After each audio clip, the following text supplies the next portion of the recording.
Rum type business with the body and the bottom. Here come round. Girl come around. Come and rum up your bottom and then come round and then see me rubbing me and slam it. You can put your foot on it. Come on and dance and it's good and take it. Black on because you drag it girl. One of them a come one way. Rush them with them big body. Yeah, they come with the white by my plate. Check, baby, 1, 2, 3, 4. Check, baby, 1, 2, 3. Baby, check, baby, 1, 2. Check, baby, 1. Let's go. The bitch is like sweeter than candy. I'm feeling manly and your shit is coming in handy. Slide on my clothes from New York down by Virginia. Tickling you around Delaware before I enter. Touch to seduction from face hips to feet. A wiggle and a tickle can make the night complete. But since you got the body of the year, come and get the award. Here's a hint, it's like a long shot, son. Flip tails and let me see you shake it up like that. The way you shake it up is turning mighty little mice. But A plus got a surprise that's a backbreaker. Now let me see you shake it up like a rough shaker. What's it? We're gonna skin out the round. Check it out. We go for slam up the top. Right here. We go for run up them, yeah. Get back to them, come on like that, yeah. Rush up them back to them, girl, they drop it. We go for the work and we do the rock of Hamby. We go for the work and we say that I'm the money. And take the rally, them and ram. Check, baby, 1, 2, 3, 4. Check, baby, 1, 2, 3. Check, baby, 1, 2, 3. Check, baby, 1.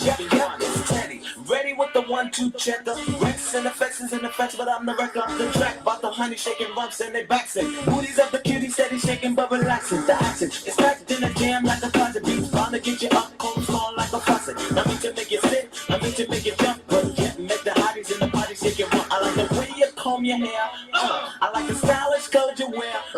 It's just a little thing to do that makes me wanna get with you. We go for run, make them jump up and down. We go for run, we go in a style and put on. We come out and they dance and then we wind up them bottom and let's get it. What's good? We shock us out. And them girls come out and run around. Big bottom, girl, them run from me. We go for dance and them run up the body.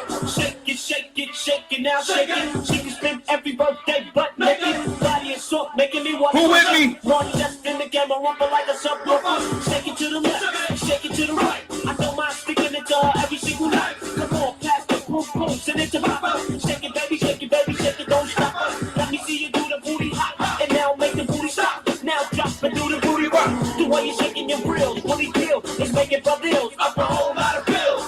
But I ain't in the triggers, just the cheating, and I ain't in the treating every trick that I'm eating. Who with me? Yeah, shake it, baby, shake it down, shake it like that. Let's get it. Jump up and down, girls run around and then jump up and down. Girls put their hands on the dance, got to rub. Move your bottom and then move your back to ya. Move your bottom and then move your body. Who with us? Big woman. Okay. The rubber section, idiot sound, Teddy. Because I ram up and them girls they plenty. Lord have mercy, this I say Christ and come out. Because it looks so nice. Yeah. Step out, so got the ball out to the ball. Who with me? Check in right now. All I wanna do is jump in the boom boom. Just shake your body. All I wanna do is jump in the boom boom. Short show today. All I wanna do is jump. All I wanna do is jump. Short conversation today. Let's go.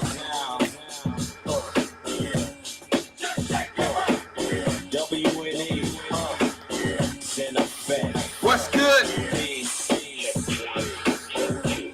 What's good, drop? Checking in from the West Coast. Let them have it.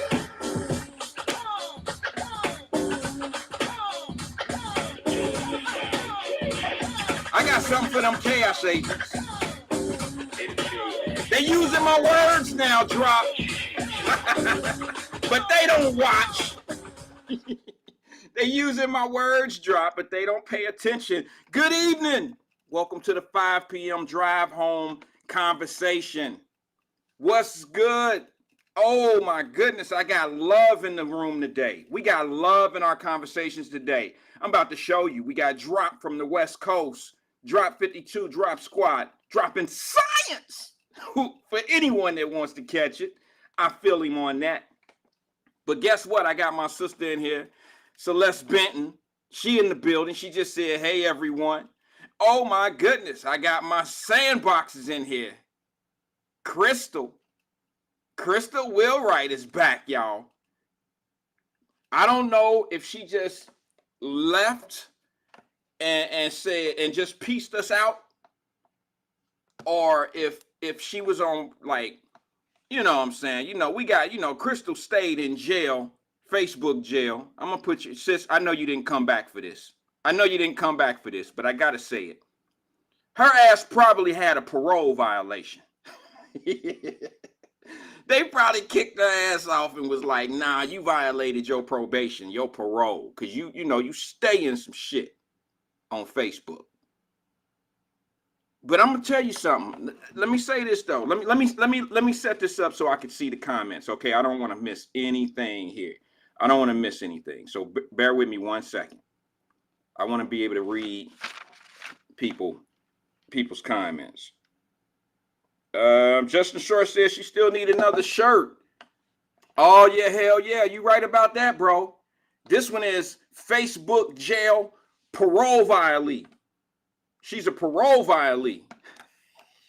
She done got off the damn. They didn't let her out, let her get back on, and then she turned around and get caught up in some parole violation shit on Facebook. So now they done said you got to go back and serve the time that was on the shelf.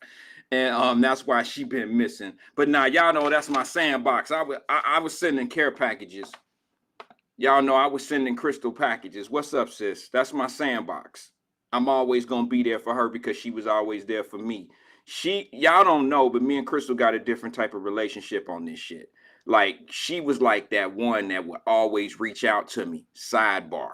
You want me to get her? You want me to get him? What you want me to do? I got it. You know what I'm saying? I got him. And I gotta, how could you not roll with people that roll with you? Especially when you pushing buttons with people.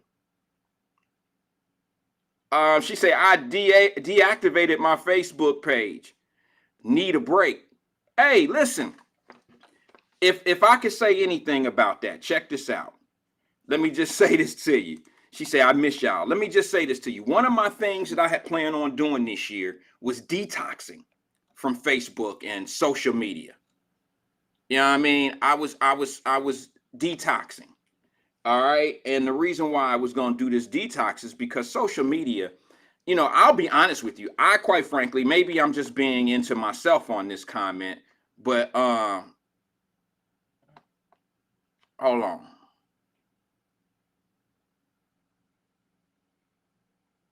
Okay. Sorry, I got a text message that I've seen, so I need to get to that here shortly. I need a detox as well from Facebook, social media, and all that. But I might be into myself when I say this. I don't really use my social media for information. It's not how I get my information. You know what I mean? I might get a kick or two out of the shit, but I don't really use Facebook or any social media platform for my information. That's just not it. I might look at what's out there, but I don't let it worry me. You know what I'm saying? And I surely don't buy it. I'm not buying that brand. I just don't do that. All right, because it's a whole lot of reporters and not a lot of journalists, if you understand what I'm saying. You got a whole lot of journalists in the hood. I'm sorry, a lot of reporters in the hood. Miss Sis Trunk, Miss Johnson, Miss Louise, all of them was reporters in the hood. None of them were journalists. They never looked into the shit they was talking about. They always was just word of mouth. They'd spread around some shit. Lil Toy went back to jail. He went back to jail. They always reporting shit. They don't know if it's true or not. They don't know what the cause. They don't know, So I look at social media, Facebook, and a lot of these other things as, reporters that don't know no better sometimes when they say the shit they say. Just being honest with you. Let me see who else is in here. Crystal says I was a repeat offender. We already know, sis. We already know. You didn't deactivate your shit. They kind of pulled the plug. Tell the truth. I know how you can get bad at the lips with shit. I know how you get to arguing. I remember a year ago when you got into it with the dude, right? What was his name? Roderick. I thought I was gonna have to like, come get you from another state or some shit. You was on your way to Louisiana, I think it was. You wasn't having that nonsense that he was talking, were you? I know. Drop says something here. Good evening, Linda Reed. Good evening, Angela Kenny is in the building as well. Drop says, when will the Chaos Agents appear in the Wyatt-Live chat? Well, Drop, to be honest with you, bro, they show up more on YouTube.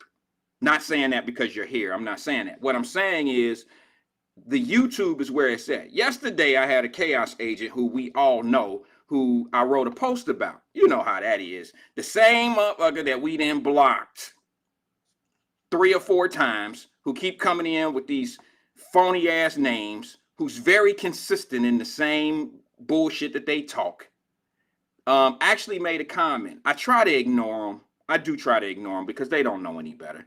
They find it in the time of their day to come over here and just want to be a pain in the ass. That's called a troll. That's called a troll. They come over here. You done been blocked 4 motherfucking times, nigga. Don't you know you ain't wanted? I mean, what the fuck? What's the point? What's the point? Don't nobody say nothing about you on them platforms and where you go, and you a superhero over there. Stay over in your lane. Stay over there and be a superhero. You got a cape on and everything, talking all that bullshit. Yesterday, the same individual sent a message with a pair of shoes and a tongue. And I'm not the smartest guy in the world, but after trying to tell my people how we can do better and what we can do to achieve, and not to even mention I put myself out there like, hey, I'm a capital adventurist. I would love to help some people. This dude has the nerve to back up all that shit that I just said. He comes back from behind and says some shit like, I am a bootlicker. For young folks that's watching this, let me just say this to you. You could call, listen, there's nothing worse to me than being called a coon by your own folks. There's nothing worse to me than to be called a bootlicker from your own folks. And see, this is why I have to sometimes go off on people like that, because what they don't understand is I'm not a radio dude. I keep telling you, I'm not a radio dude. I'm not one of these dudes that let shit roll off of him like they do. I don't have an executive producer or a check waiting for me on Friday that's keeping me off your ass. I don't have that. I don't have that. So my suggestion to you is don't play them games. Don't write a check that your ass can't get you out of. That's all I'm saying. I ain't no bully. I ain't no badass guy, but I ain't from them parts of the world where you talk shit. And then when you get seen, it's like ain't nothing happening. Like, oh yeah, we cool. No, we're not cool. That's why I need you to go away. There's a reason why you get blocked. You get blocked because we don't fuck with you. That's it. Now get the picture. Get it. You don't even come in and act right. You don't have to agree with everything, but name calling nigga a bootlicker after trying to tell people how to get their grind up, you say a bootlicker?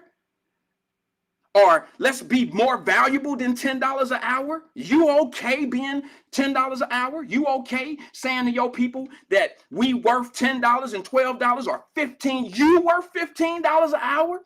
That's all you worth? So you mad at a brother who can say to somebody, hey, if we want more, we got to value ourselves and we got to make ourselves worth more. You mad at me? I'm a bootlicker because I feel that way. You got to be shitting me. You know who the bootlicker is? You. That's bootlicker shit right there. Being a chaos agent, trying to tear down an individual that's trying to build everybody else up. That is a sucker. That's a sucker. Just being honest with you. I can't deal with suckers, man. I don't deal with suckers real well. Let me ask you something.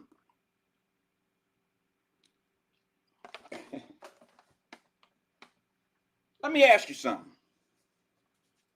If I'm a bootlicker, what are you? If I'm a coon, what are you? Let me ask you the more important question. Who signed your check?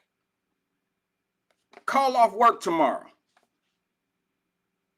Call off the next day. Call your job and say, I ain't gonna come in. I'll come when I feel like it.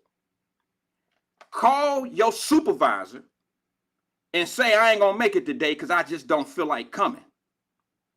I tell you what, Go down there and take whatever name is on the side of the building that you work in, take that name off of it and put your name on it.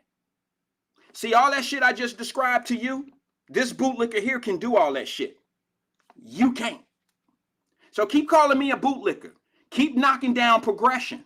Keep thinking that the only way that you're going to get something is arguing and fighting for equality out of a government that is strictly here for you. You got a brand new mayor who said the same shit I said, but since he's a shiny new suit man, and since he's nice, clean, and wear a suit every day, and since he's a different flavor for you, you take it with grace with him. I hope it work out for you and your crowd that believe shit like that. But to be honest with you, that man didn't say anything different than what I've been saying. And what he said to y'all, and I respect him for saying this, what he said to y'all was this: I am proof, because he's an Asian man, Asian mixed with some other stuff, clean cut, handsome guy, wife, the whole nine, picture perfect. Picture perfect. Okay? And now let me say this to you. What he just told y'all, what he's going to do to make your city better, is no different than what I said. He said to you, I am a perfect person. I am a perfect proof. I'm the proof that you can come to Cincinnati. Hear me out now. I'm proof that you can come to Cincinnati and be all you can be. You can be whatever you want to be. I'm proof of it. Now let my ass say that shit. I'm from 1335 John Street. Where the fuck he from? Now, who's a better one to say you can come to Cincinnati and get whatever you want out of the city if you work for it and nobody can hold you down? A little nigga from 1335 John Street, or some Asian American dude who's going to be a great mayor, no doubt about it. But when he says you can come to Cincinnati and be all you can be, you sitting there clapping. Hell yeah, things gonna get better. Things are different. See, if he can do it, we can do it. So when I say it, I'm a coon. When I say it, I'm a bootlicker. Get the fuck out of here. The only bootlicker I see is the one looking in the mirror. You. It takes somebody like the new mayor, who's an Asian American man, to tell a black man that now things gonna be better for you. Because if I can make it, anybody can make it. Now you tell me who's stuck in 1954. You tell me. Come on. Come on. Just tell me, Chaos Agent. Tell me. Tell me. Huh. Interesting. Because what you're falling for is what you've been falling for decades. You put your faith in the economics of our people through government, through people who promise you things for electional votes. That's what you do. And then you study the shit. You know what? That's like studying stacks of shit from different kind of dogs. You know what dog shitted what pile because you can sniff it and tell. You're an expert at sniffing shit. Unlike myself, I don't put my nose in it. And then you try to rattle shit up. You want me to go against other people, podcasters. I'll never do it. I'll never go up against another podcaster. A brother? Never. It'll never happen. It'll never happen. The radio station, I make my comments, but I ain't gonna go up against them. I ain't gonna do that. Why would I do that? Why would I do that? Good evening, Brenda. But for some of you, such as yourself, you want to see that chaos because you're a chaos agent. And here's the other thing. You're not strong enough to do it on your own. You can't battle me because the shit you say will get debunked. See, I have facts to back up my shit. You don't. All you have is a track history of the same shit you've been listening to. That's what you have. Tracy Dillingham is in the building.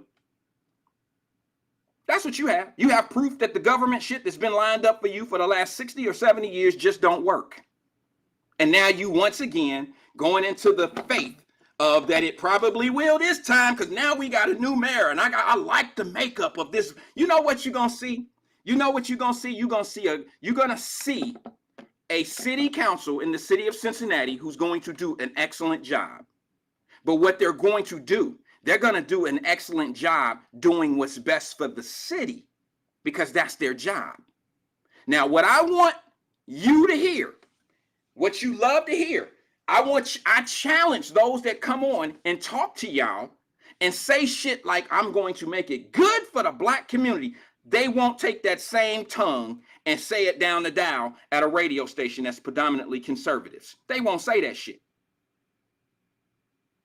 So you know what that tells me? What that tells me is that they just tell people what they want to hear. What do you think is going to be said when they say that same shit down when they talk to the conservative radio stations, the ones that you all consider white? Stop shaming people that think conservative. Stop shaming people that are Democrats. Stop shaming Republicans. Stop shaming people. It's fair for people to be what they want to be and who they want to be. It's only fair. But no, you go against the grain of the normal dysfunction. They try to make you seem to be dysfunctional. Explain that shit to me. Explain it. Because if I follow your grind, I'd still be living in law homes if it was there. If I followed your grind, I'd still be at 2252 Williamsburg up in the Fay Apartments. If I followed your grind, but my blueprint, goddammit, is working out pretty goddamn good. Hate me if you want to, disconnect me if you want to, but some people just need to get served. And let's just go back to the same thing. Bootlicker, right? I'm a bootlicker? Nigga, please. Tell your boss tomorrow you ain't coming to work because the snow coming down. And then tell him you ain't coming in for the rest of the week. Tell him, matter of fact, you know what? I'm gonna get me a plane ticket and I'm going to Florida next week and I'm gonna come back when I feel like it. Nigga, try that. Try that. See what happens. See what happens. Try living this bootlicker's life one time. You live a bootlicker's life. Tracy, I was called a bootlicker by you know who.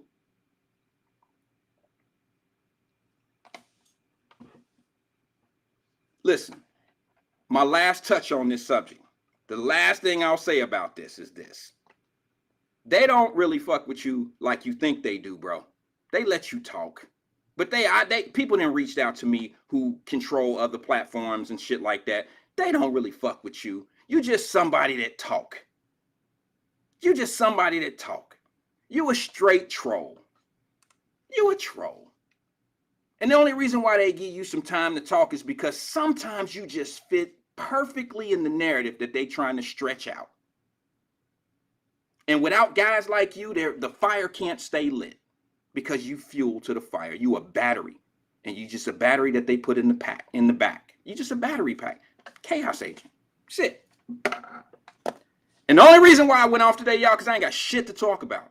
But the way I exited yesterday's conversation, to read the very last comment by a dude who's not self-sufficient, who if you seen him on Fountain Square, you wouldn't even know who he was. He got to open his mouth for you to know who he is. You got to listen to his voice to know who he is. Has no presence in the city of Cincinnati. Has not done anything for a campaign, hasn't done anything for anybody, let alone his own people. Can't even vote for the mayor of Cincinnati, by God. What the fuck the mayor of Mason doing, or wherever the fuck you live? What that city council doing? Tell the people that. Tell the people what the council doing where you live. Where you live? What they doing? How's your mayor? What they doing? Yeah, okay. I don't debate. I negotiate. I'm not going to debate you because we ain't got shit to talk about.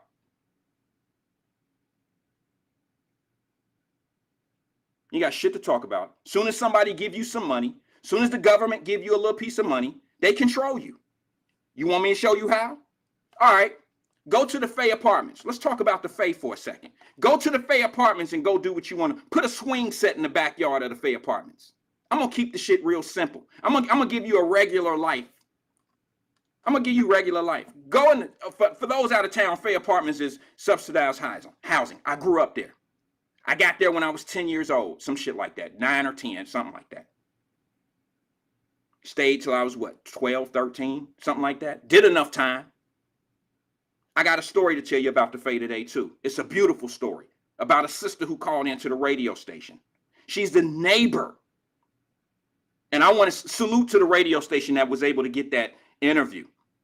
She's the neighbor of the 2 little 19-year-olds that are now being held on an indicted on murder and child abuse for one child that's dead and one that's in the hospital right now holding on for their dear life. She was the neighbor. Let me tell you this. I salute the radio station. I salute the lady who was able to come in and talk that story, tell us the truth about what happened, and the concern. Now, this is a mother of 5, the lady that was interviewed, a mother of 5. Okay, I listened to the entire, I think I caught most of the interview because when I cut the radio on, she was talking. So I kind of caught all of it. I think I got the beginning. I don't know. I may have missed something. If I missed something, y'all help me. She's a mother of 5. She lives up in the Faye. Well, it's Roll Hill. I wish I could talk to this sister. And the reason being is because I already know she's a beautiful person. And, you know, I was bad on, you know, all the community need to get involved. Well, listen, this lady made some sense when she said what she said. She said, well, you know, I got 5 kids. My husband has, I think, MS or something like that. And she said, I kind of got my own shit to worry about. She ain't say it like that, but you know that's what she meant. I got my own shit to carry, you know, take care of. And I respect that. But she did say, for those that may have missed it, she did say that her and her husband had some suspicions of these kids being, you know, somewhat abused. And that troubles me a little bit because we've gotten to the point where we're unapproachable in our own communities.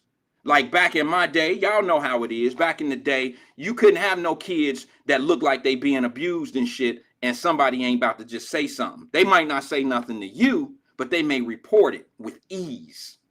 You explain that shit, what you doing to them kids, to them folks.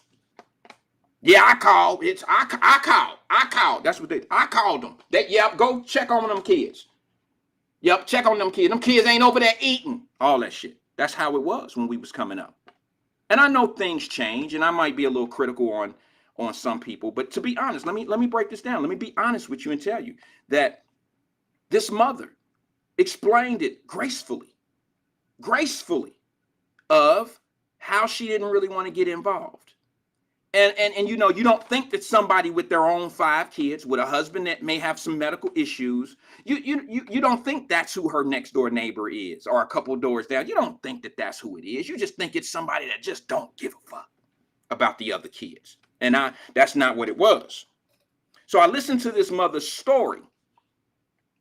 The interviewer, Mr. Ware, Lincoln Ware, veteran at this shit, did an excellent job with his questioning. Left not one rock unturned. And the mother made me clearly understand. Now, I was a little upset that she didn't say anything, but I get it. I understand why she didn't. And she said that she never really seen the mother out there that much, but she seen the father all the time, and he was always zoned out. Sound familiar? I see a lot of 19-year-olds and 17 and 18-year-olds out here zoned the fuck out. I see a lot of them zoned out. And I don't blame her for not wanting to, you know, approach a 19-year-old. I don't blame her. This world is way different. 19 years seems to be the age that a lot of gunplay is going on. So she says she heard the baby crying and it was a whole cry. But here's the thing. Here's what I didn't like. She said, and I'm not blaming her, but what she did say is her and her husband did have some form of a suspicion within each other and was like, that kid, that just don't sound right. Come on, man, you got 5 kids. You know what a cry is. You know what baby cry is. And I know you got an 11-year-old. And like, I think the youngest was a 3-year-old. Okay, with 4 boys, 1 girl. I mean, this sister was a beautiful person. I can't put this on her. She said she lost sleep when she found out what happened. I believe her. I believe her. Now, let me explain something to you. I'm the type of guy, I've been on here and I've had this conversation. Angela Kinney says I can't accept that one. I get it, sis. I get it, sis. Remember a few shows ago, a few conversations ago, when I was telling you how when I was at Kenwood Mall in Cincinnati here, and I was like, hey, I had to lightweight come down on a little brother who was in there talking crazy to his little son. And here I am, an old dude. I understand. See, I stepped up as a older dude knowing that that kid didn't deserve to be talked to a certain way. But I didn't approach the man, the father of that young boy. I didn't approach him crazy. I had to gracefully go to him when he's snatching the little boy in the shoe store, talking to the mother on the FaceTime, and he yelling at the mama. I understand. Shit get crazy. You get frustrated with individuals, mamas and all this whole shit. You get baby mama John, all that shit gets you frustrated, but you should not take it out on these kids. You don't yank the young man. You don't tell him, sit your motherfucking ass down. He's 2 years old. What happens when a 2-year-old start yanking back at you and saying, shut your motherfucker, and he start talking like that? These are taught behaviors. This is why these children are growing up like that. So what did my little dumb ass do? What did my old ass do? My old head ass, this is what they call us. I did what I always do. This time it somewhat worked out. Y'all know I was in Florida one time and I did that shit, and the young boy came at me and was like, nigga, what? I will knock your head off, OG. And I was like, fine. You ain't accepted to the, to what's going on. My bad, bro. I stepped the fuck off. That's what you do. I gave it a shot. I didn't look at him like I was going to swing. This is the Florida incident at the mall. Pants down, smelling like weed, walking with a little girl. This little girl, this man, this tall, he's so much taller than this little girl. This little girl walking behind him, he holding her hand, and his pants is all the way down, and his ass is all in her face. And I'm like, how much disrespect can you have for an individual child? I got to check dude. So I catch him out in the parking lot on the way in. I say what I say. He tell me, step the fuck off, OG. I'll bust your ass up. My bad, bro. I did my part. I gave him a little information that went in one ear. It didn't even enter. It didn't even penetrate the brain. It didn't even enter the ear. I said what I said. But the one in Kenwood, I'm okay with that one. The one in Kenwood went in one ear and came out a little bit, stuck in there for a moment. I got a good reception, a good response, and then it went out the other ear, probably. I hope it didn't. I hope it sunk in. This young man in there sitting down 3 or 4 boxes of shoes for his kid in Foot Locker, and he's yanking the little boy and cussing the mama out on the cell phone, FaceTime, and yanking the little boy, calling him little MFs and all this old shit. So I had to grab him one. I had to say something to him like, hey, listen. I said, bro, listen, young man, come here, man. And he was like, yes, sir. I got lucky. I found one that could be talked to. I said, listen, young man, listen. Shorty gonna be okay. Little man gonna be okay. But bro, whatever you do to him, how you treat him is how he gonna treat whoever he come up with. Just be careful on that. You know what that young man said to me? He looked more like the one that would say, man, back up off me, bro. I'll bust your ass. He looked like that, tats all over the shit, all over. You know what that young man did? He gave me that respect. I didn't come at him raw, nasty. I didn't do that. I remember them days. And you know what he said? He said, oh, my bad, OG. You right, bro. You right. It's just the mama got me all in this mold, man. And bro, I said, listen, I get it, son. I get it, young man. But listen, you can argue at her all day you want. It ain't gonna never get no better arguing. But that shorty right there did nothing. He's not the reason why you in the store buying shoes for kids. He's not the reason. You and that young lady are the reason you in here buying shoes. So don't take out shit on him for what y'all going through. It's not his fault. You know what that young man said? He said, you absolutely right, OG. He said, I never even looked at it that way. All I could think of this.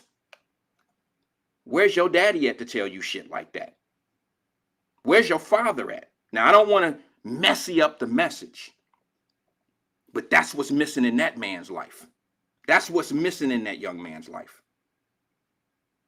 And that's what we got to capture. We got to go back and capture our kids at a moment where they start understanding the wrongdoing. Some people, y'all get it out of control. Y'all really don't understand. A lot of people, the things that seem normal to us, that is normal, like that's just dysfunctional. Like that's crazy behavior. That's not how everybody feel about it. That's not it. That young man probably got his ass kicked as a child as well. Now, I say it to you for this reason. Me saying that to that young man at the mall that day, maybe it stopped him, that little 2-year-old, from being another victim like up in the Fay Apartments or Roll Hill. Maybe. Maybe it did, maybe it don't. I don't know. But I slept well at night, knowing I put some effort into it. It's our responsibility. It really is. We can sit back and say it's the parents' fault and all that. It is. It is. But we all need help. Parents need help.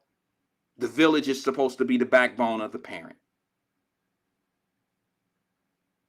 The village is supposed to be the backbone of the parent. And we now have this thing of mind your business. I keep saying that. Everybody want to say mind your business. You don't think the village is your business? The village is not our business. I'm not here to tell you how to pay your bills. I'm not here even how to tell you how to raise your child. I'm just here to try to keep you on a straight and narrow. That don't mean I got to tell you step by step on how to do what you're trying to do. I'm just trying to pull your card when you do something wrong that can hurt not only you, but the child and hurt your way of living. Now, what do you think the life is going to be of these two 19-year-olds up in the Fay Apartments in Roll Hill? What do you think they have to look forward to in life, facing murder charges? Facing life in prison at 19 years old. Do you know what they do in jail, in penitentiaries, to women and men that kill babies? Do you know what they do to them? And these are going to be young kids getting up in there if they get convicted. Do you really know how their life is about to change? Not even just from the loss of the child, but the shit they don't have to go through if they go to jail. Where's grandma of the little boy? Where's the grandma and the grandfather? Anybody asking them questions? Nah. We're not. Some are.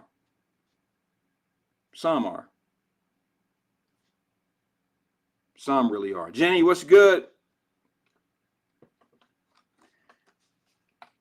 It saddens me. But that interview was amazing on the radio station today. It was amazing. It shocked me that someone was going to come up. Generally, what I try to do is I try not to be part, or I try not to advise people when you have an open case. I know that lady, the neighbor next door, is not on trial, but she's a potential witness.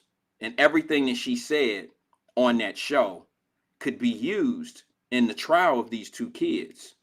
And to be honest with you, some of it could be detrimental to the case. Some of it can be used in the prosecutor's favor. Then some of it can be used in the defense attorney's favor. You just never know. So I suggest to people that could be potential witnesses to cases, to not involve yourself in social media nor make interviews and talk. That's what you do afterwards, after the case. And it's just not really, I don't advise, I wouldn't advise anyone to do it. Matter of fact, on that note, I'm not trying to shoot any, people down on what you watch and listen to, but I watched a situation the other day when there was a guy doing something. He was selling something and popping in to say hello, like and share, driving. Thanks, Jenny. I appreciate you. I'm not even going to mention where I got this from. If you've seen the show, you've seen the show. But there was a guy that said some shit about, buying some package or something like that. I'm not trying to tear it down. I'm not tearing it down at all.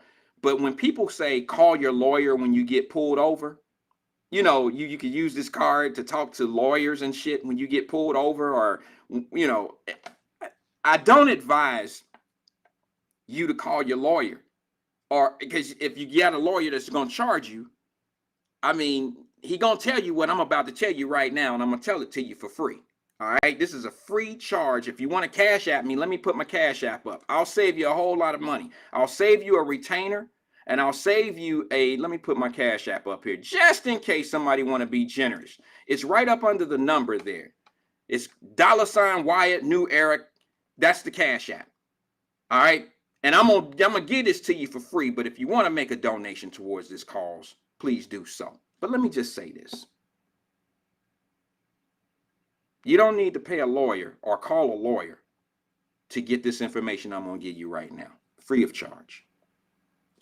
If you get pulled over by the police and you feel like something's not right, all you have to do is obey what they say. Don't disagree with them. Follow their instruction. Don't argue. And wait for the shit to blow off. Wait for it to blow away. You can open your phone up and record everything that's going on. It's not against the law to do that. You can record everything. But a lawyer. Oh, Tiffany Daniels pops in. She says, "What's up, fam? What's good, Tiff?"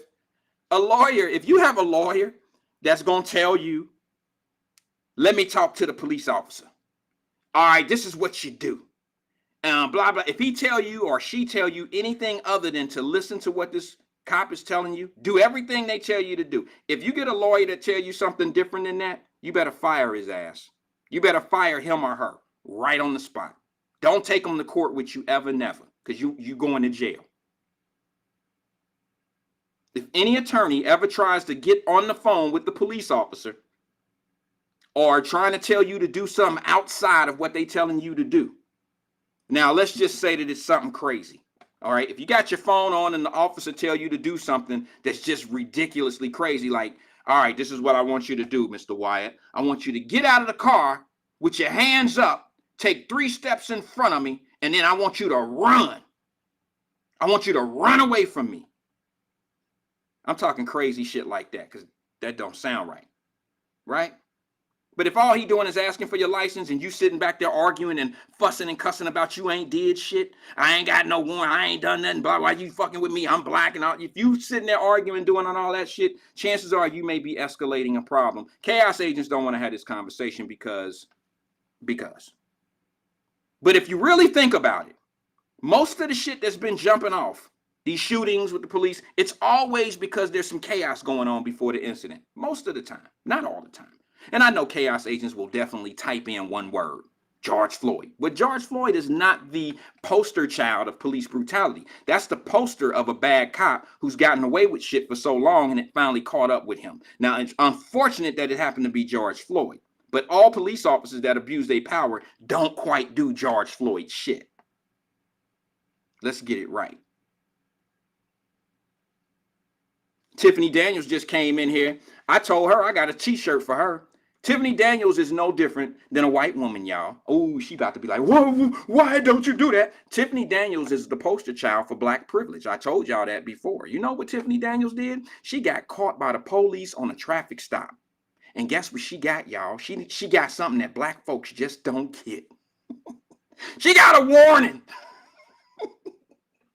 So I hit her back like, oh, sis, you got a warning? Oh, shit, that's black privilege. Black folks don't get warnings. We only go to jail and get tickets. That's all, right? According to chaos agents, that's all we get. So listen, I remember some time ago, you remember that too? I remember some time ago, someone put a video up in the Wyatt-Live family group, and it was a group. It was a husband and a wife, I believe they were married, of a black couple down in Texas, I think it was. Their car got pulled over, and it was the Child Protective Services with the police, and they were trying to take a baby away from a girl. Remember that case? Everybody was like, "Oh, the police doing this to her. Oh, that's a shame." Nobody really, these are reporters that's putting shit out, right? Nobody's a journalist. Nobody's doing journalistic work. Nobody knows that this lady is violating some shit that she's already in trouble for. She's violating her probation and all that. So I'm going to ride with this. I'm just going to make up the story because I'm going to go with the story because what they ended up doing was calling their attorney while they were in the car. Who remember that show? Who remember watching that? They called their attorney with the Child Protective Services there, the Highway Patrol, and the state police. All of them was there trying to get this little infant. Remember that? Good evening, Stephen Speed. Good evening, Michelle Hardy. Remember that? They put it up, and we was watching the video, and everybody was heartbroken because, the Child Protective people was trying to take this, somewhat of a newborn baby. The baby wasn't even 1 year old yet. Everybody up in arms, not really knowing and didn't have a clue what was going on. None of us knew the situation. We just knew that the police and them other people was trying to take this girl's baby. And it was a problem. Everybody up in arms. See, the police ain't shit. Look at them white folks about to take that girl's baby into custody. You don't even know what's going on, but you already know what's wrong. How is that possible? Yeah, that's right, Angela Kinney, the girl off American Idol who wanted to be famous, who videotapes every fucking thing. Think about it. Connect the dots. So let me explain to you. They call their lawyer. Now, guess what happens? You didn't pay this lawyer all this money to be your lawyer on cases. You got cases stacked up on other shit. So you call your lawyer happened to be in the area. I don't know how the hell that happened, but your lawyer happened to be in the area and pulls up on y'all from across the street over there, pulls up and becomes part of the issue. He can't even come over there because he's an officer of the court. He know that he can taint everything, but he came too close. Oh, y'all know I went into the story a little bit because I got to be able to back up what I say. So he becomes a piece of information. He starts talking. He's talking to the police officer. He's talking to the Child Protective Service people. He can't get them out of what they doing. This ain't a courtroom. An attorney cannot practice law in the middle of the street. Okay? Can't do that. That's not our playground. You can't practice law in the middle of the street. So he gets so involved in what's going on at the scene. Now he becomes a witness. Now you didn't pay him all this money to be your attorney on these cases. And now he can't even represent you on some shit because guess what? Now he's part of the puzzle. He's now a witness to certain things. He's part of it. So I'm just telling you, if you call your attorney, if you call your lawyer and you think that he about to get you out of something or he or she gonna tell you something any different than what I'm telling you right now, and that is whatever they tell you, just cooperate and do it. Let it blow over. Let them take the ticket. We'll fight the ticket when we get to court. Cut your cell phone on and record. Don't argue with the police officer. I don't know what's so damn wrong. I don't know. I don't understand. Let me just say this to you. My younger days, when I didn't have any damn sense, I'd argue with a police officer. And I know damn well I went through the yellow light and I didn't have to get a ticket. But since I want to be fly guy and shit and argue, oh man, damn, I'm running late. You just fucking with me. Since I'm going all up on the edge with it like that, now he want to be powerful. Oh, you want to be a fly guy. Okay. But as I got older and I learned, I ain't got to argue. I got a better shot of that black privilege like Tiffany Daniels. Hey, Tiff, are you still here?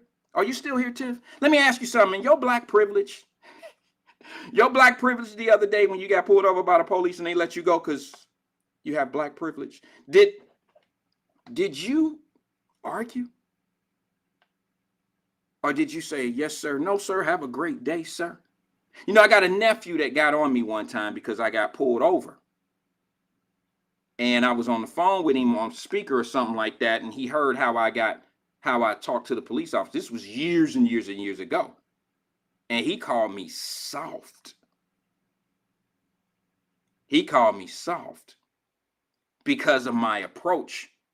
I didn't want a $90 ticket. I could have paid it. I didn't want it. It was soft of me to say, yes, sir, no, sir, have a great day, sir. That was soft. So I said, okay, listen, if I'm soft, bro, you gone down to the courthouse to room 11, 111, 112 down at the Justice Center, and you take your hard ass down there and you pay that $90 ticket. We see how hard you are. You go down there, you pay the meter, go down there and pay $7 to park, and go in there and pay a $90 ticket because you a hard motherfucker. Go ahead. Knock yourself out, hard guy. Go ahead. And then, you know what? My other nephew, 2-3 months later, get into it with the Norwood police. Got drugged. Now, I'm not going to make fun of this. He got drugged for being a smartass. arguing and fighting. And what he don't realize is this. The police don't really care if you black or white. If they get an opportunity to drag your ass, you getting drugged. That is equal opportunity made equal, simple right there. They will drag your ass. And for those that don't believe that, I have a list of clients in my office that all have the same thing to say. I got a white lady that came in there with missing teeth, talking about the police did it, kicked her in the mouth. Of course, I got my brothers and sisters that say the same shit. But it's an equal opportunity ass whooping down there sometimes. Believe it if you want to. I don't care. I'm not trying to convince you. I'm just telling you what I know. Now, here's the other thing. That nephew of mine got his ass whooped by the police. I'm not making light of that, okay? Because he's fighting and fussing and doing all this old shit down there that's not necessary. And then he caught charges because one of the police officers stepped on something and sprung his knee, kicking your ass, and now you got an assault on a police officer. Now, this nephew is a smart kid. He's a hardworking kid. He's married, couple kids, and he had a union job. And the first thing he said is, how am I going to explain this? Because I'm trying to get in the union. These are things we need to think about before we even start stretching things out to the point where we want to fuss and fight. And these are the conversations that need to come from us older people who understand that you have to think before you move sometimes. You can't just step out. Sometimes you got to think about the step you're about to make. So when people say, I ain't getting in nobody's business, that don't necessarily, I didn't get in the kid's business at the mall, but I gave him some advice on what it is, what's next after this. If you keep doing this with that child, bro, it ain't gonna get no better. I didn't tell him what woman to be with. I wasn't in his business like that. And I'm gonna tell you something.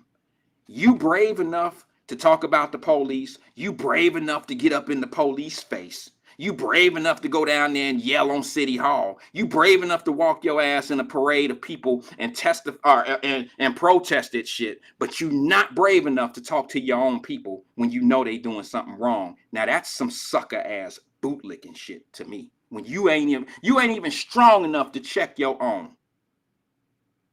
You ain't even strong enough to have a conversation with somebody that look like you. Oh, you think I'm lying? Think about it. Look at all the hard dudes that talk all that shit out on the street. They super fly, super hard. They'll knock your ass out. They'll knock your head off. I'll knock your head off, OG. Okay. I bet you ain't talking like that to the judge. You will knock my head off, but you ain't gonna knock the judge's head off. Now, will you? That's a different conversation. So why is it that they respect the people in the courts, but they don't respect their own OGs in the neighborhood? They don't respect the ones that's trying to tell them something right, but they respect the motherfucker about to send them upstate. We confused. And you know what happens? What happens is you have people just like the dude who tried to talk that shit to me yesterday. Them are the ones that are making it slow for us to do things right in our community, because what they want you to believe is us trying to talk to one another and better one another is us talking down to one another. And you know what's crazy? This dude came from a real good family. If I was that type of dude, he gonna fuck around and keep saying some shit one day, and I'm gonna let it out the bag because I'm just that type. I can be petty. I can be that type of nigga. He gonna fuck around and I'm gonna say, you ain't nowhere near where we from. And the shit you grew up in the suburbs, nigga, with a rich family. A rich family. And if I said the name, y'all would know who the family was. So stay up off of bootlicking and all that old shit, nigga. We know how sweet you had it growing up. We know. It's been sweet for you. But here go the thing. You ain't nothing like your daddy.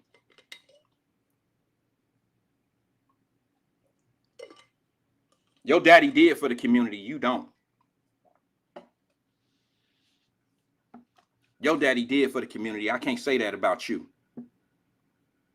Your daddy will pull a dollar out for a broke nigga any day. I seen it. But you ain't even cut like that. You'd rather tell somebody that's just like your father that they a bootlicker. You'd rather sit back and tell a group of brothers that's really trying to be progressive with their own people or try to correct things. You would tell them and shame them just to be part of a group. See that what that is? That's a weak motherfucker. That's somebody that need allies. I'd rather ride alone than ride with a bunch of people that's just with me for one reason, and that's just because they can get something from me. I got a little saying for people like that. There's a little small saying for people like that. They're opportunists. And here's the thing, bro. They're only with you. Their loyalty is only as long as the next opportunity. That's it. That's it. And from what I'm understanding, people like you are just tolerated. You're used to improve somebody else's situation. They need some fuel in the flame of talking about something political or whatever. They use your ass, bro. If not, do your own thing. Let's see how successful it'll be. If people really want to hear you all day, every day, once a week, an hour a month, whatever, do your own thing. See how that shit'll work out. Come on, man. You've been doing this shit for years. You a radio podcast troll. Do your shit, bro. Do your shit. And then we can compare notes. And at the end of the day, after a decade, let's see how many millionaires you make.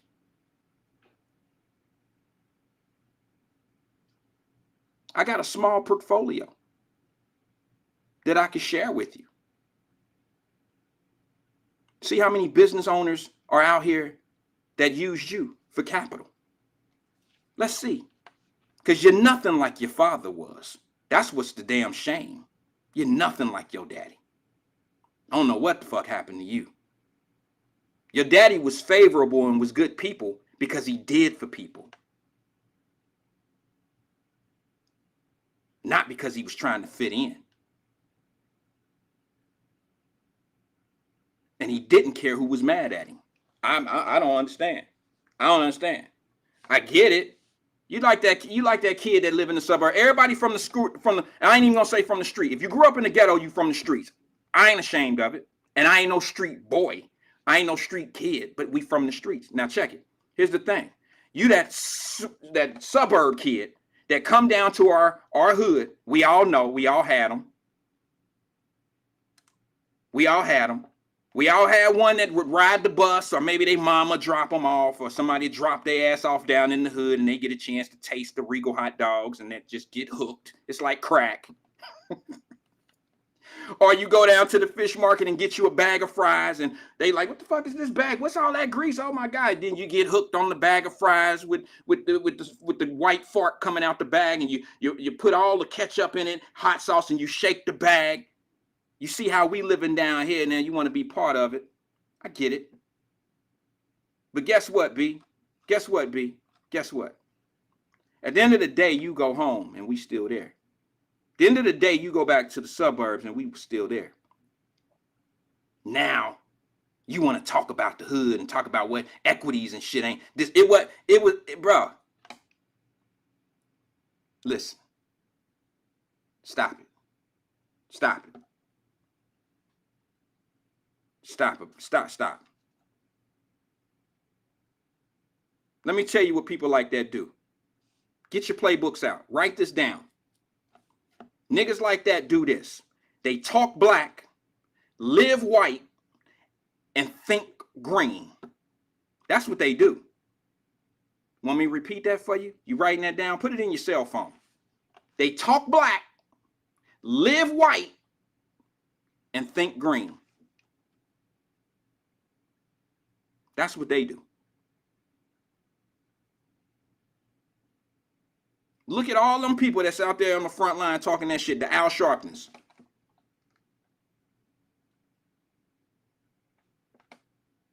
Still hustling the same way. Still got us not being shit. Do you know that less than 10% of African Americans in this country is living crazy the way he's talking, like when we were at a 35% ratio of living way below the poverty level? He's still talking that shit, still got that same hustle. Do you know how successful black folks are in this country? If you get up every day and go to work and paying all your bills, and you don't have to have a mortgage, but if you paying your what we call the sticks, and you got kids that are going to school with clothes on and eating every day, you are successful. But if you let some of these people tell you, you ain't got shit going on. Everybody else got more than you. Instead of them telling you how you can get it, they tell you what's out there, but it ain't meant for you. Bullshit. 1335 John Street here, baby. Bullshit.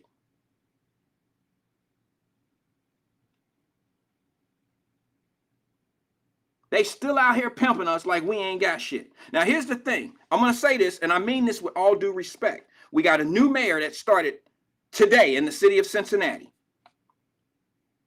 And what he says to the black community is what they want to hear, because that's what you ask him. You ask him, well, what's going to happen to the inequalities of what's going on with black folks? And he tells you exactly what you want to hear, and that is now the reason why there's so much inequity in the city of Cincinnati is because of home ownership. Home ownership. Has anybody talked about if home ownership is important to the black community? Has it been taught to the black community? Because the black folks that I know that own homes, we didn't grow up knowing about owning homes. We didn't grow up in a home. We grew up renting. We grew up in the hood. Not all of us. Some of us grew up in, not necessarily the suburbs, but some of us grew up in like the Fay apartments. That's not necessarily, it wasn't necessarily the hood, but it was the, it wasn't, you couldn't put the D on the end. It got that way though. It's double D's now on the end. But y'all know what I'm saying. When have we understood? See, you can't say the reason why we are this far behind is because they won't let us. Maybe it's because we don't know everything. So what we do is we let people tell us what's been held away from us on purpose. And I tell you, it's the information. It's the information. So then when the chaos agents hear me give you the information, then I'm being shamed for downing. I'm the one that's, you say I'm a bootlicker because I tell you, if you worth $10 an hour, you're worth $10 an hour. But my response to that also, yeah, I said it, but my response to that is let's work on not being worth $10 an hour. We got to add value to ourselves. That's all I'm saying. A company is going to pay you what they feel you worth. And y'all want to grow up. You want to grow up on a child's job and think you can take care of a family. That's not how this shit work. You want to work at McDonald's and make $15, $16, $17 an hour so you can take care of your family. McDonald's is not the place that you choose to work to take care of a family. Why aren't our priorities right? Why are we looking at it the wrong way? We looking at it as a victimization type of situation. We looking at it like McDonald's doing us wrong. You pay $12 to a kid. No offense if you're making $12 an hour. I'm not on you like that. I'm saying that you can't make a pure living to take care. You can't take care of a family working at McDonald's unless you're upper management. That's all I'm saying. So don't qualify. You got to build yourself to be better than $10 an hour. That's all I'm saying. And don't twist my words, chaos agents. Don't twist my words. You can riddle Batman all you want. This nigga right here is standing on his sticks on this. I'm standing on my sticks on this. I'm not some white dude that you got in front of you, nor am I a black dude that you got in front of you that's afraid to go up against somebody that look like me and gonna tell me that I'm shaming my own people for trying to make them be worth more than what people like you have put in their mind. Like the reason why we don't have shit is because of them. Now, how many of us can honestly say that we all know somebody that got a whole lot of shit, that got a whole lot of stuff, and then we all know somebody that ain't got nothing, and we all know the difference between those two people. You got one that sit he live with his girl, don't pay no rent. He living off of her subsidized living, her subsidized housing, and her money. He don't get no job. He work when he want to. He goes maybe hustle a couple things here and there. He has no aspirations. He's abusing the system. He's holding her down because she in love. He'll wait. And then you look at the person that got a whole lot of stuff and you watch they hustle and you watch they grind and you watch the difference. You see the difference between the dude sitting on the couch playing PlayStation all day. Maybe rolling up one every once in a while. And then you look at the guy who's been out there grinding, or the girl, because in my community, all I see around me is a bunch of black women out here hustling. No offense, my fellas. I'm with you. Don't get it twisted. But our sisters, they leaving us. If this was a race, if this was, bro, let me just say this to you. I hate to say it. I got to be honest. My sisters, I love you, but I got to say this to my brothers now. If this was a game of chess, it'd be checkmate. They killing us. They killing us. And then what happens is that's a pure way of separating a black family. Think about it. I don't blame a black woman not wanting to be with a dude that don't want to do shit with himself. I'm sorry. Call me what you want to call me. But I don't blame a sister who then went to school, graduated high school, went and got a degree or got a certificate or got anything to improve her life from a $10 an hour situation. And she got to look at your crusty, dirty ass play Madden all day and you holding her down. Why should she deal with that? And she over there busting her ass working at the bank.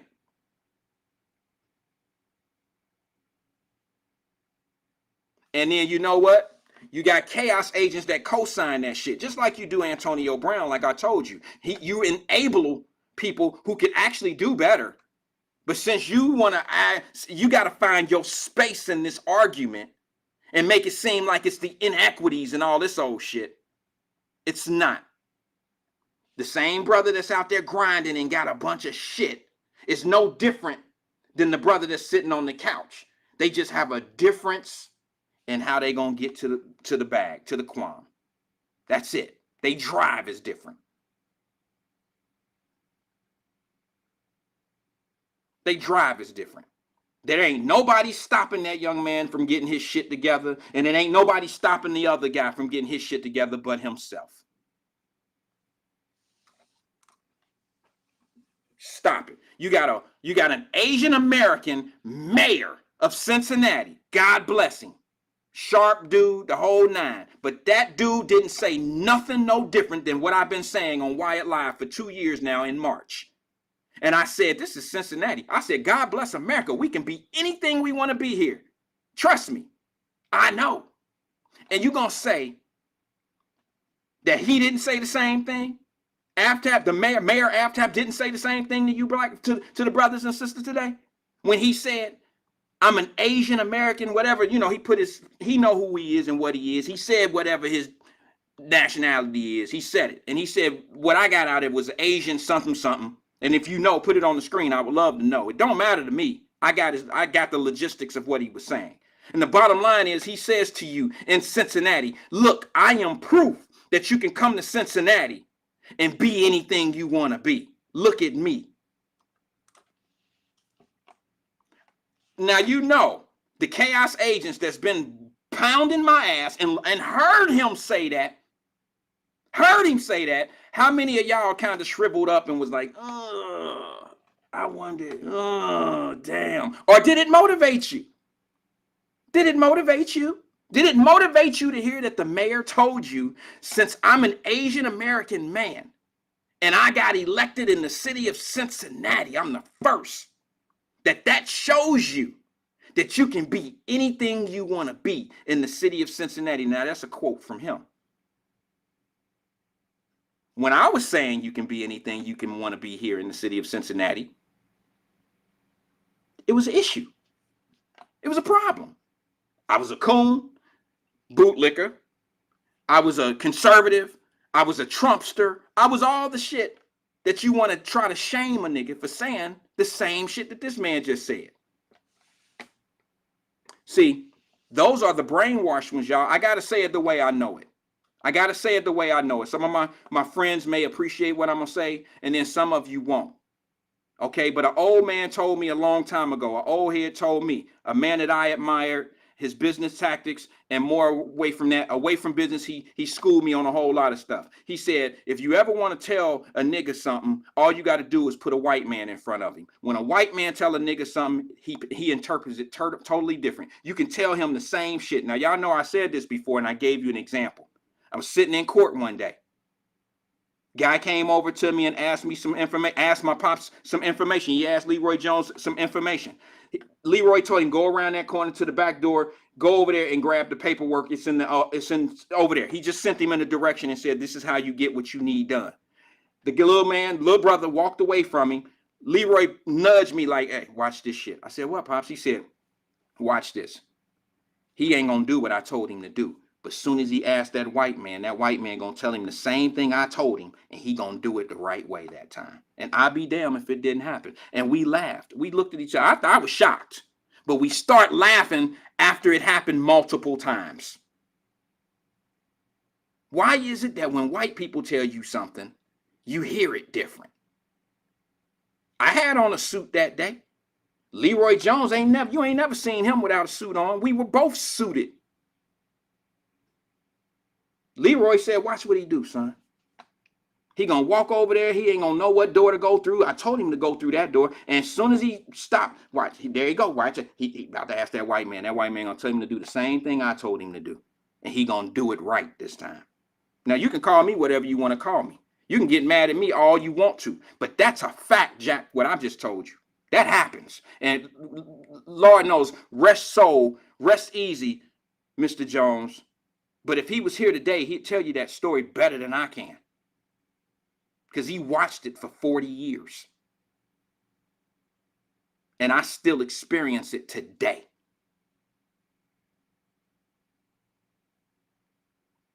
The new mayor comes in and tells you something that I totally agree with. I totally agree with. He's an Asian man being elected in the city of Cincinnati with a 25% turnout. He's an Asian man elected in the city of Cincinnati who's going to do, I'm putting this on the record, he is a smart guy. He's going to do good things. He said some things that I don't agree with already, but just like when Judge Rucker came on the show, I told you I didn't agree with some of his criminal situations about how he was going to deal with crime. I'm not too much feeling that the new mayor said that he's going to start talking to the prosecutor's office about how they're going to handle some of these crimes. What's going to happen is they're going to look at some of these criminal situations and say that that's not a violent offense. The mayor is now going to get into the prosecutor's office and start trying to, he said it. He said he's going to evaluate how the prosecutors are prosecuting cases. Okay, so I never knew, quite frankly, I'm going to be honest with you, all my years in dealing in law, I never knew that the mayor could actually dictate to the prosecutor what he or she prosecutes in a court of law. I never knew that. I never knew that. Now, I know that a mayor could be subjective. I know that the mayor could go to the prosecutor and feel like crime is high. That's what's going on across the country right now. You know, crime is super high right now. So prosecutors are being held under the fire for lack of prosecution. I know we all know that, right? We all know that. Excuse me 1 second. I got something that just came up on my screen. I'm going to take it down real fast. We all know that. We're watching that happen across the country. We're watching that happen across the country right now. Look at police chiefs and how they're going after the prosecutor's offices right now across the country. You know what they're talking about? They're talking about the lack of prosecution that's going on with people. That's why people are going in stores taking things that are less than $1,000 because prosecution isn't heavy. Who wants to live in a city where you're gonna just let little petty things go? Petty things add up. Sorry. Why reward a criminal? Why do you feel that damn justice center and that the criminal system down there is full? You think it's full just because people randomly go out like the police just say, I'm gonna fuck with somebody today and I'm gonna give you a criminal record. That's not how it's working out here. Come on, man, stop it. Stop. And the only way that these chaos agents are going to understand what I'm saying is when they become victimized. When somebody get booked on some shit they stole out the mall, and then they can't go back up to the mall, or they can't go back up to Home Depot. They can't go into Lowe's and steal shit. So they start stealing shit from you. They break into your cars. Oh, they out. They ain't going to prosecute. They not holding them. They catch a case, but they going to let them right out. And when you let people right out, all they do is go back to doing what they doing. And you know what that also end up doing to your court system? Backing up your logs. Backing up the logs. Now, they ain't going to tell you all that shit. They're not going to tell you that these municipal judges have dockets a mile long and can't fit all the cases. So some people might not be seeing their case. You stealing shit from Home Depot in January. You might not even go to court for it till December. It's been continued. Now you go sit in front of a judge in December and they dismiss the shit. So what you been doing since January through December? Being a fucking knucklehead.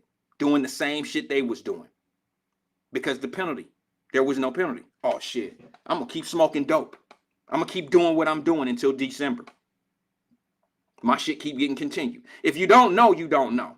If you want to sit back and defend your point, you're going to have to defend something that you're not. And see, that's what burns me up because you're not down there. If you got an attorney or a prosecutor or somebody from criminal legal aid or whatever, if you're watching the show and you want to debunk or if you want to rebuttal to something that I'm saying, if you know what's going on down there and really know, step up and tell me where I'm wrong. Step up and tell me where I'm wrong.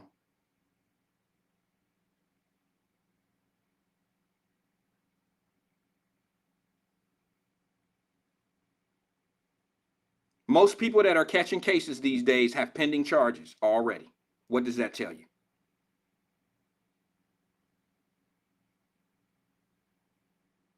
Now, our new mayor, the new mayor, it's not my mayor, to be honest with you. I'll be honest. He's not my, well, I guess I'm a taxpayer in Hamilton County, unlike some that talk shit about the city of Cincinnati and the taxes and all this old shit.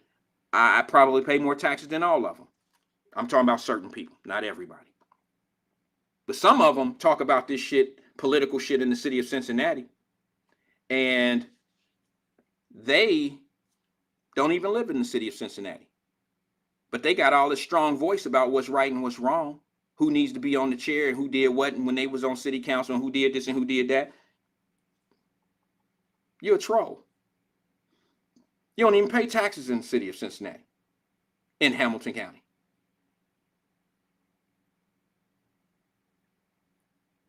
So I feel like if I'm going to pay taxes in a county, then I have every right in the world to be able to say whatever I want to say or make an opinion towards the people that are accepting those taxes. So as a tax-paying citizen in Hamilton County with the new mayor, I don't agree with one of the approaches that he's going to take on crime, and that is going into the prosecutor's office, trying to smack people on the hands and not prosecute. Now, I won't say not prosecute, but be light on people, because there is no such thing. I know you're gonna disconnect me, but I gotta connect these dots. I gotta make you understand what's going on out here. There is no such thing as a petty crime. I didn't say a petty theft. I said a petty crime. Let me tell you why. Because dope fiends out here don't do real shit. Dope fiends ain't taking a gun, going into a Maristop and robbing a gas station. That's just very unlikely for them. They steal shit. So theft is considered a petty theft. Okay? Petty crime, excuse me. So you go and steal a lawnmower from Home Depot and you sell it to somebody for $50.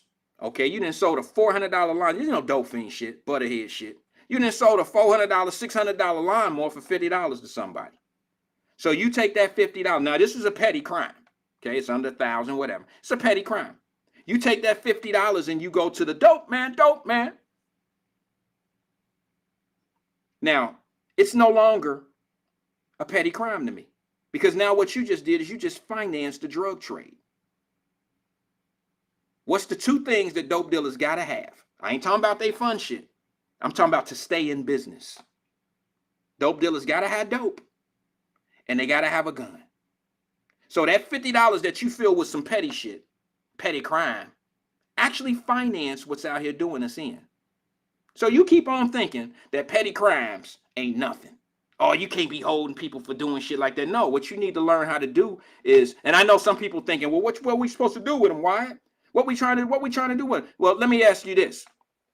As ridiculous as this is going to sound to some people, as ridiculous as this may sound to some people, I got to give you an analogy, and then it'll add up. But that Justice Center is how old down there? Anybody know the number on that one?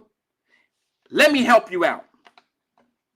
It's so old that they got buckets in the middle of the floor, everywhere, stopping water from coming down. The exterior looks okay.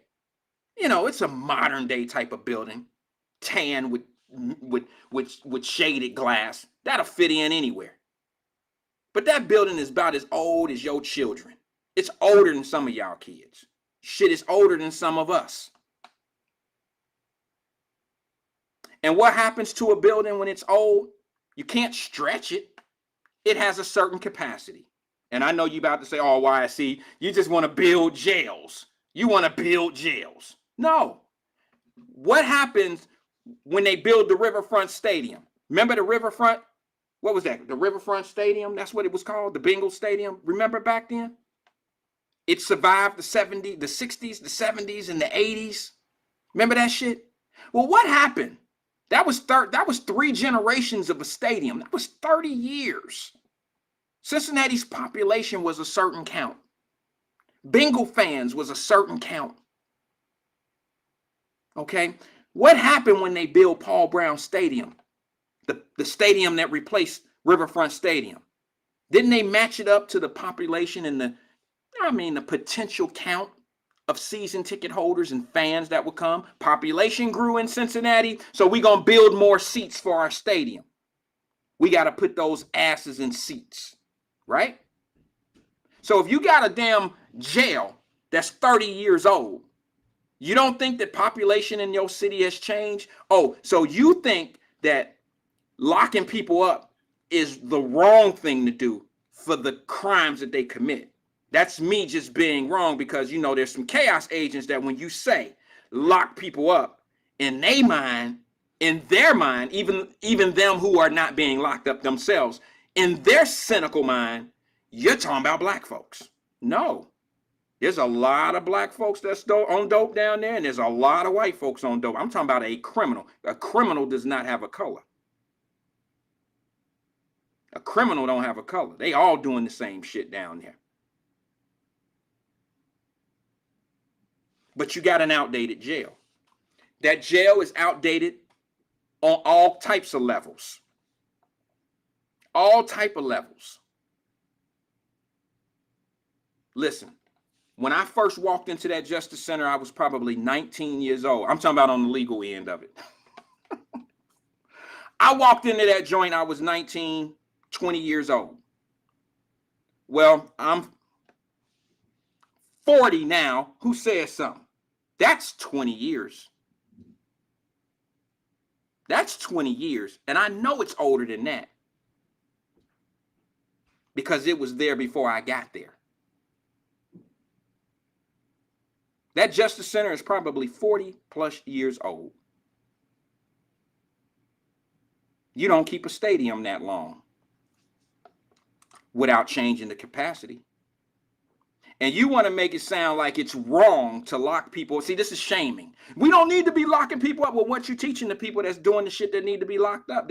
You got to change something. You either got to change the place that they stay, or you got to change the people. One or the other. You don't change the place that they stay, so change the people. You act like it's our fault that people decide to do criminalistic shit. It's not the people's fault. It's the person who made the choice. Come on, man. Stop. Ain't nobody make you smoke no dope. Stop playing. Ain't nobody turn you into no dope boy. Come on now. I done said this before, and I know y'all gonna hate me when I say this shit. I already know. But every dope boy I grew up with did not have to sell dope. It wasn't a matter of, oh my God, like we wasn't gonna eat. We had government assistance. We had everything that was gonna keep it. The only reason why people were selling dope is because they wanted the fly shit. Everybody wanted the shell toe Adidas and the Dookie rope chains. Everybody wanted to look like LL. Everybody wanted to look like Run DMC. Everybody wanted to be dope man for the beepers and all the other shit. It had nothing to do with poverty. It had nothing to do with that. The problem is the dope game was more attractive than the school game. We didn't have people in our ears. We didn't have brothers in our ears saying, go to the university. Go to UC. Go to Cincinnati State. At that time, it was CTC. Don't come out here. Don't be on these streets. We had more influence in all the wrong things than we had in the good things. And can't nobody tell you that truth, because half these niggas that's out here talking this shit on the radios and on the podcasts and shit ain't live that life. They ain't never been out in them circles. They spectators of that sport.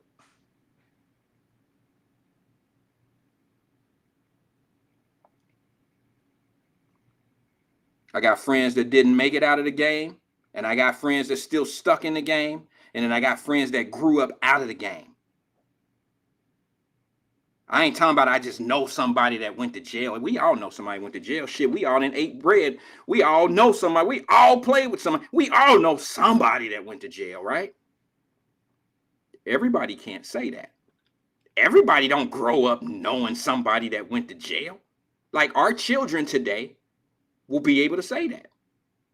Like, my daughter ain't gonna be, I mean, not that I know, knock on wood, unless some shit happened to one of her classmates, or heaven forbid, but she can't come up with a story. Can your kid really come up with a story and be like, you know, my friend Christy, shit, she down in juvie. That's not normal. We have normalized this bullshit. We made it normal, and then we made it normal to make it seem like it's somebody else putting us in those positions. We made those choices. Every brother that I know that went and did a number 1, 2, or 3 numbers that he ever had. If you listen to his old ass today, I'll tell you. You listen to a brother today, he'll say, man, shit. If he wise, he'll tell you. And everyone that I know is wise enough and at least brave enough to tell you, man, I made them decisions, bro. Y'all heard me say this before. Didn't nobody make me do that shit, bro. I made them decisions. I decided to do that. I broke my mama's heart. I got brothers that tell me that.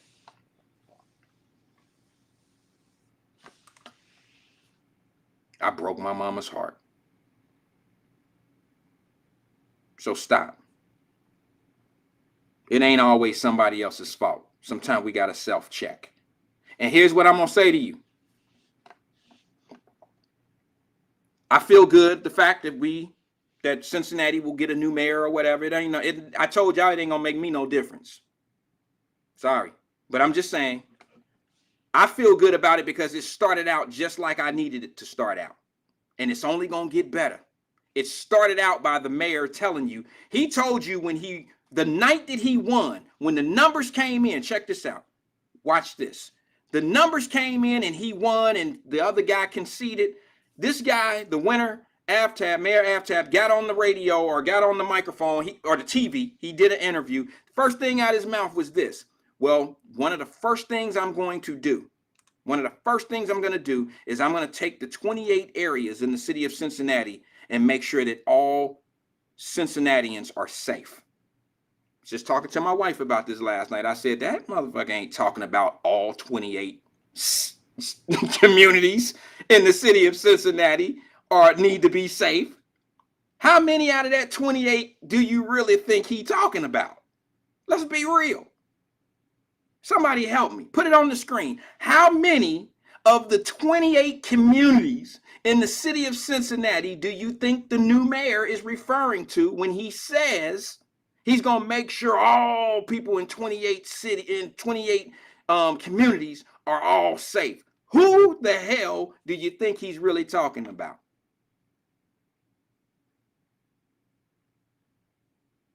Oak Hills people over there? He going to make sure all the people in I don't know, is Indian Hill part of Hamilton County? I think it is. He gonna make sure all the people in certain area in Upper Price Hill, the people up there on top of the hill, he gonna make sure that You know, is that who he talking about? Help me out, y'all. Help me out.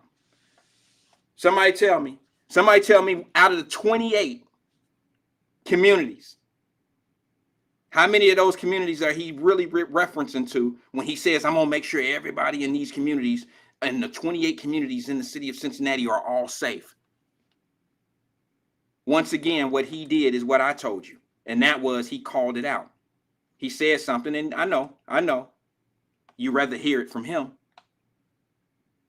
And that was,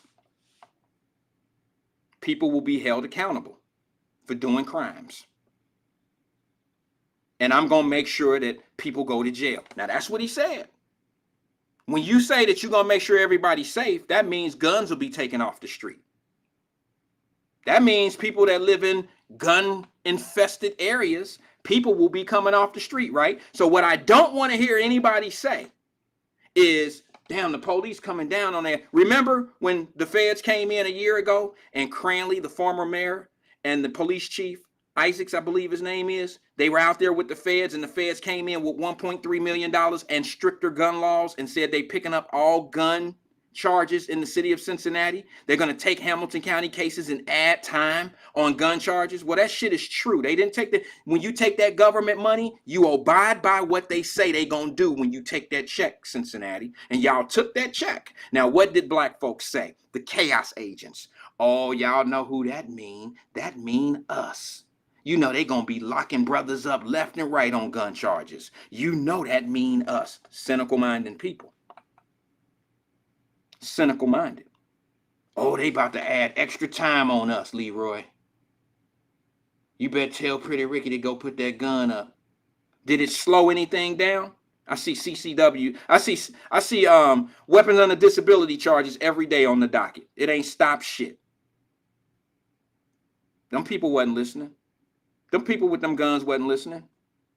I see a higher homicide rate in the city of Cincinnati in 2021 than ever before in life. And that's the same year. That's less than a year than the feds came in and said they add an extra time on gun charges. Who was paying attention? Come on, chaos agents, where y'all at, man? We're the ones that be talking that dumb shit, that other shit. See, what's happening out here is the reality. Not no, well, if this happened, this'll happen. And no, you can't put if in reality. There's no I and no F in reality. There's an I. I'm just saying. There's no, the definitions are different. You can't if in real shit. That's what I'm saying. You can't. You can't say, well, if it was white boys out here playing with guns, the feds wouldn't even be in here. That sounds stupid as hell. The truth of the matter is, gun toters are gun toters. The only reason why the feds came to the city of Cincinnati and offered their services is the same reason why they did the same thing in Chicago and they turned it down. You had an administration that was offered the feds, the ATF, to come in. And I told y'all when that mayor turned that down, I said, I can't fuck with her because every death from this point on falls on her hands. Because the only reason why she didn't want to take the help from the government is because it was the former administration. So every piece of blood, I said this back then. I ain't saying it. Who won? I didn't even know that Joe Biden was going to be the president when I said this. It didn't matter. I don't care who's the president. I care what's going on in my communities.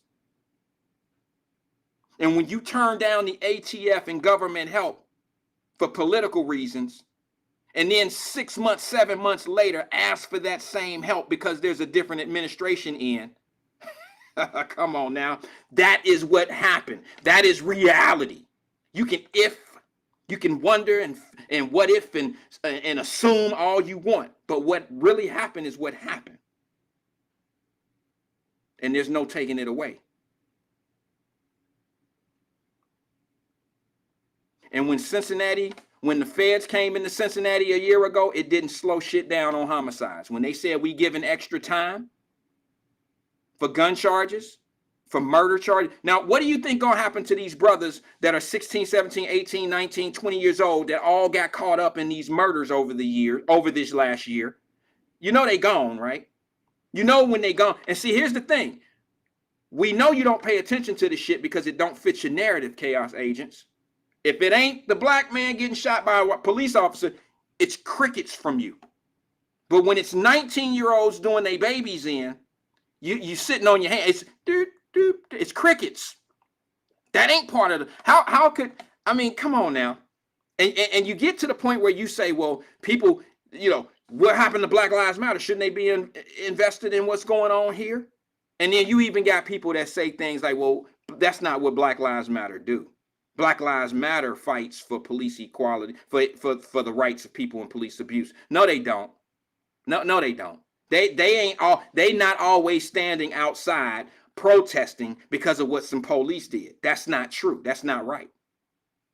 They've been involved in other things. So don't sit, you can run that shit by somebody that only pay attention to the shit you say. But you looking at somebody here that kind of, looks into some things. I don't just listen to what people say. Sometimes I have a mind of my own.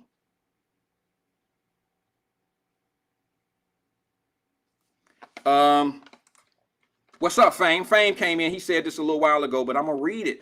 And I hope he's still here. I'm going to read it. He says, going to prison for 1 year really helped me. That 1 year saved me from doing 25 to life. Trust me, that 1 year among the best things was one of the best things to happen to me. It was the best and worst times. I understand that, bro. I understand that. See, look, I'm going to be honest with you. I'm going to be perfectly honest with you. I believe criminals should go to jail, but I don't think that you should throw away a key on people. All right. I do believe that people can be saved. You just have to want to be.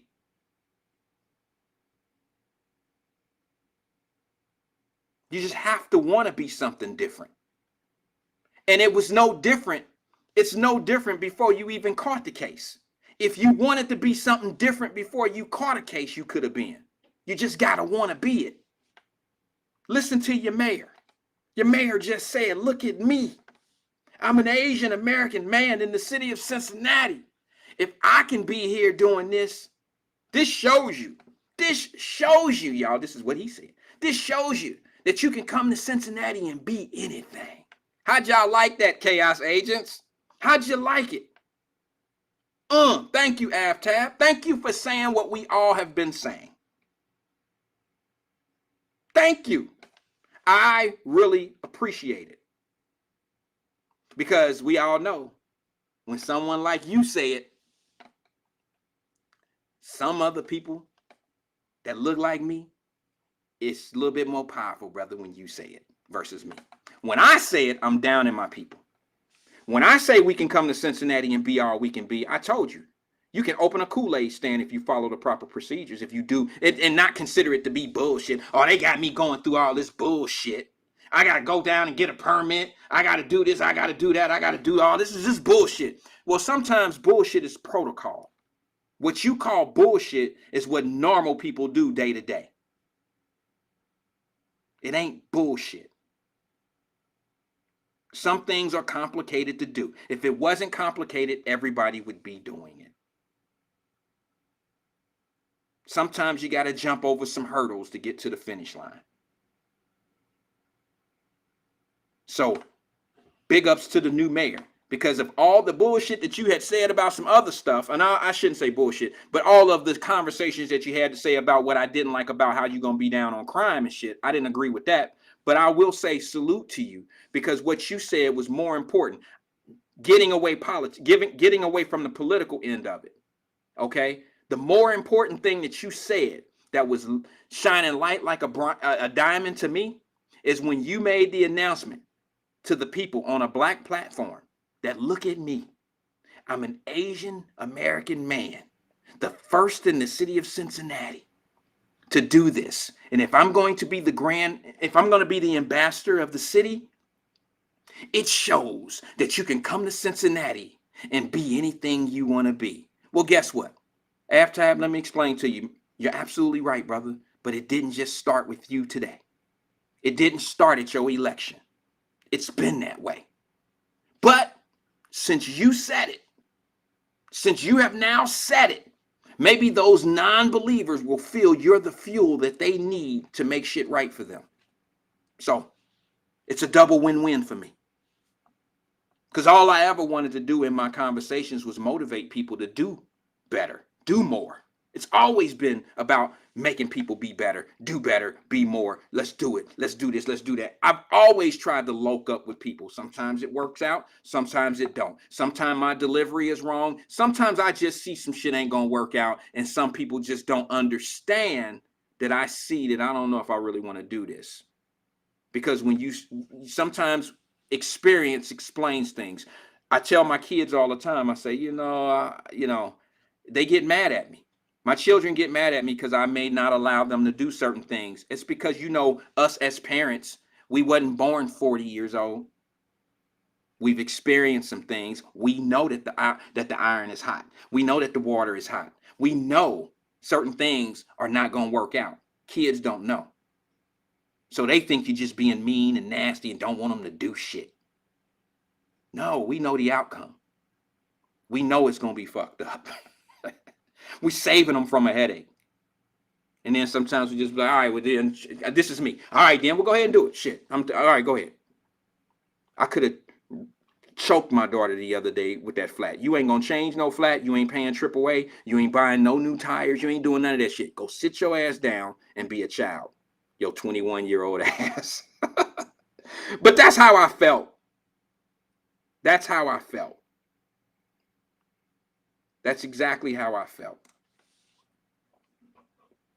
So, all I can tell you is this.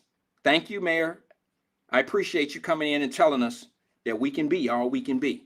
And I appreciate the fact that here's another thing. I got to do this because I'm closing out. Oh, I got time. Shit, I got a whole 9 minutes. Here's the other thing. Don't get lost in what he's talking about. I got to make a point. Remember, I used that scenario. The brother that's grinding and getting his money and doing what he need to do, and then you got the brother sitting on the couch living off the girl and got the PlayStation. You got to understand, when this new mayor come in, there's only going to be one person out of those two that's going to be ready for what's there. There's only going to be one person that's ready. And that's the one that's already been established and set up. The one sitting on the couch is still going to be fucked up. That person is still going to be the one that's going to be yelling, ain't shit out here for us. He's not even in the line of fire of success. Get it? So before we start talking about how Cincinnati is fucked up and ain't nothing here for us, are you really in the line of fire of success? Do you have a restaurant that could possibly move down to the banks? Do you have a business that the city of Cincinnati could actually support financially? Have you been struggling for 10 years in a business? Have you been struggling 10 years just making ends meet? Just barely getting across, being able to pay yourself, doing what business people do. Say let's just hypothetically speak. Mama Deb is here. Mama Deb, let's just say you own a flower shop. Okay? But you've been struggling for 10 years with this, not struggling, but just getting by with this flower shop. Are you ready for a blessing from a contract from the city of Cincinnati? Now your flower shop is now being blessed by an opportunity coming from City Hall, because now City Hall wants all flowers each week, fresh flowers. And then they want to open up the door so you can put all the flowers in the casino and all of the hotels. Are you ready? Are you in line of fire for those blessings? Or are you sitting on the couch playing PlayStation waiting for some shit to happen for you? Now, unfortunately, I use Mama Deb. And Mama Deb ain't never set her ass on the couch to do nothing. She don't relax. Mama Deb been grinding since I've known him, and I've known him for 30 years of my life. So she know what I'm saying. If we're not in the line of fire of all these shiny new toys that's coming in the city of Cincinnati, it's going to be just like it was before, because I've been told you it ain't got shit to do with who's in the office up there. And I know everybody want to be smart and say, well, the last administration that was there didn't look out for such and such. Well, I still ask you, as a bonding company, how many black-owned companies, construction companies, were going after the construction in the city of Cincinnati? Why do you think that buying groups are coming into the city of Cincinnati from out of town to buy up the property? Because you don't have residents, you don't have people here. It's not that we don't have the money, we don't have the knowledge, we don't know. We're not the forecasters. There's two people in this world, buyers and sellers. And if you're sitting back feeling like shit ain't going your way, it's because you're a buyer. You have a buyer's mentality. Buyers usually don't have savings accounts. Buyers, and I know I'm shitting on some people right now, y'all think, but I just got to keep shit real. You wouldn't be here if you don't want to hear it the right way. You have buyers and you have sellers. There's no in between. You got people that want to buy shit all the time, and then you got people that want to sell shit all the time. And the people who are buyers are the ones that are probably sitting up in a great city view apartment that a seller is renting to them. That's why people come here from out of town and buy up your prime real estate, because nobody in your city is doing it. It's not because the mayor, the past mayor, or the mayor before that, or the mayor before that didn't give you an opportunity to be a businessman or a businesswoman. It's you just didn't know to do that. Trust me, nobody schooled me on that shit either. I stumbled into it. My mama told me, I have never seen someone be so tight with their money. I said, Ma, I still got money. I still got lunch money from the 3rd grade.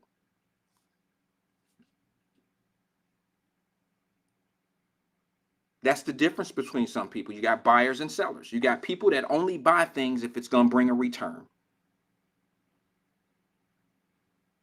I switched my phone service at the beginning of the year from Sprint to Verizon. So what did I do? The first day, I could show you on my phone. I could show you. The first day of the year that the market opened, I bought me some Verizon stock. Why am I going to be a customer of a company that I'm not vested into? Nobody taught me that. I just figured it'd make common sense to a guy like me. I'm going to spend my money with you, and you're going to open the door for me to be able to invest where I spend my money. Who do that? How many companies allow you to do that? Guess what, y'all? A lot of them do. You know, you can buy your groceries from Kroger's, and you can actually buy Kroger stock. So every day you go in there and shop and you watch everybody else bag they shit up, you do know you have value. You have access. You have some value in that. How many of us actually do that? Who look at it? Am I just that ridiculously like stuck in a space to feel that way? Like every time I spend my money somewhere, I try to figure out a way that I can make money off of what I'm doing. One of the things I've learned to do in life is buy into tech. How could I not have iPhone stock when everybody's running around here with iPhones? I get dividend checks every month. I don't take them. They send me the emails. If you know what I'm talking about in sliced stocks, every month I get an email and it gives me the amount of the dividends that are paid towards my stock. And I say to myself, okay, well, if I made that amount of money on that stock and my phone bill, I'm going to use round numbers for the hell of it. It ain't nothing that you can get rich off of, but it makes me feel better about spending my money. If I buy a stock from Verizon, because now I'm a Verizon customer, let's just say I bought $500 worth of stock. And let's just say at the end of the month, it went up and now I earned $10. I'm just using round numbers. Well, guess what? $10 that I earned in dividends off of that $500 stock or whatever it may have been, that $10, I look at it like this. My bill was $200. So in reality, it's really $190 because I got $10 back rebated from my investment. Not only did I get a rebate for my investment, but my investment is continuously growing. And then we sit back and not understand how people make money when they sleep. This is how you make money when you're asleep. But my bootlicking ass, or mind my own business. My bootlicking coon ass will mind my own business. Y'all keep listening to these Negroes that's pointing you in the direction of government. Because the last time I checked,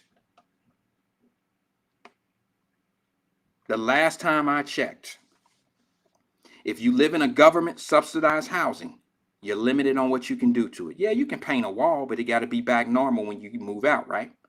Try to put a swing set in the back of the Fay. Try to put a swing set in Law Home somewhere. I know it's not there, but I'm just using that as an example. Try to do what you want to do. You can't. Matter of fact, they do a yearly inspection. They do a yearly inspection to make sure you're not tearing up they shit.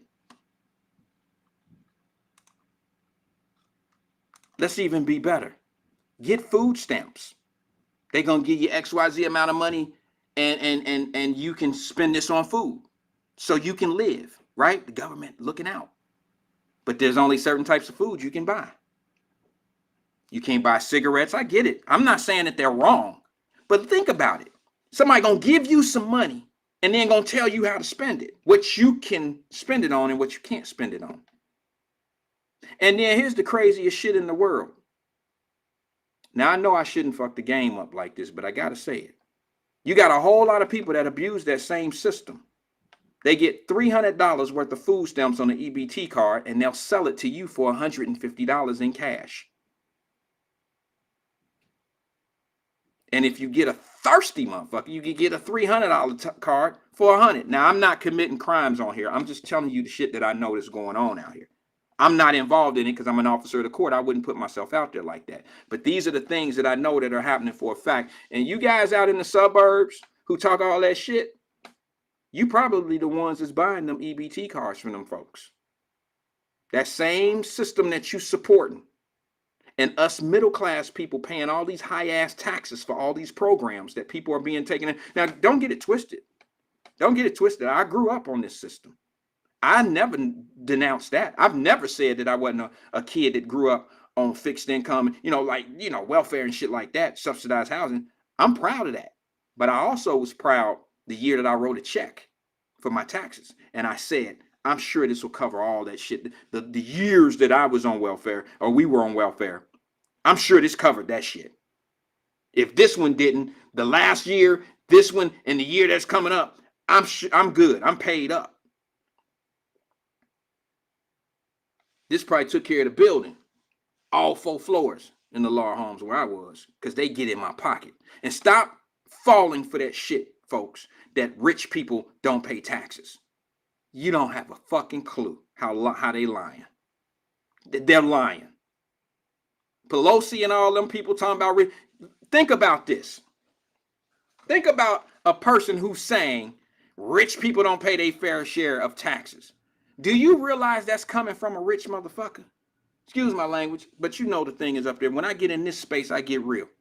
Pelosi is rich.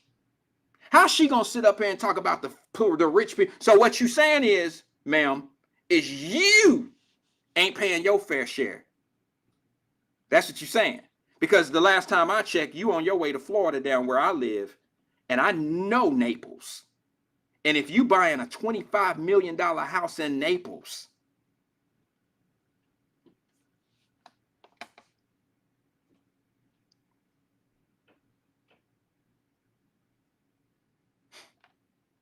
you letting somebody tell you all the wrong information that's living just like the people I told you. Them fake ass chaos agents who talk black, live white, and think green. You letting people like Nancy Pelosi put batteries in our back and talk about what's best for us when she don't even live like us.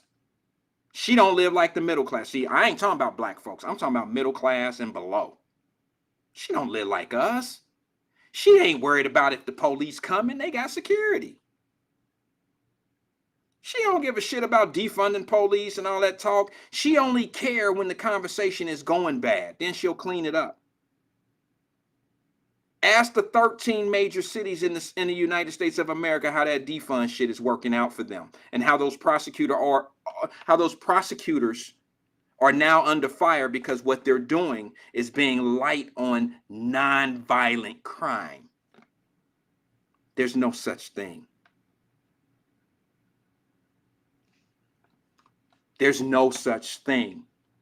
A non-violent crime may have happened not using violence, but when people steal shit to get a drug habit fix, or to do certain things, to pass that money through channels, it eventually hits violence. It eventually supports ammunition, bullets, dope.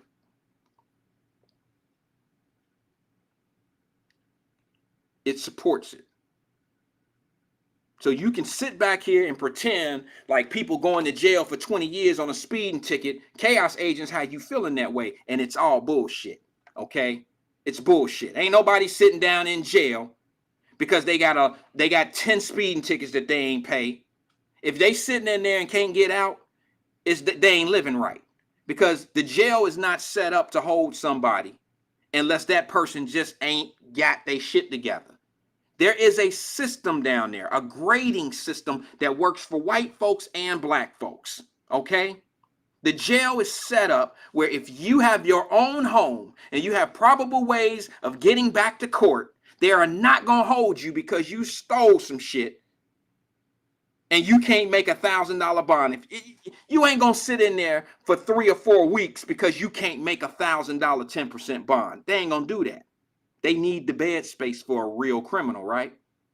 For a real violent criminal. You might sit there for a few days, but what does it tell you when somebody gets $1,000 bond? Sound like a lot of money, don't it?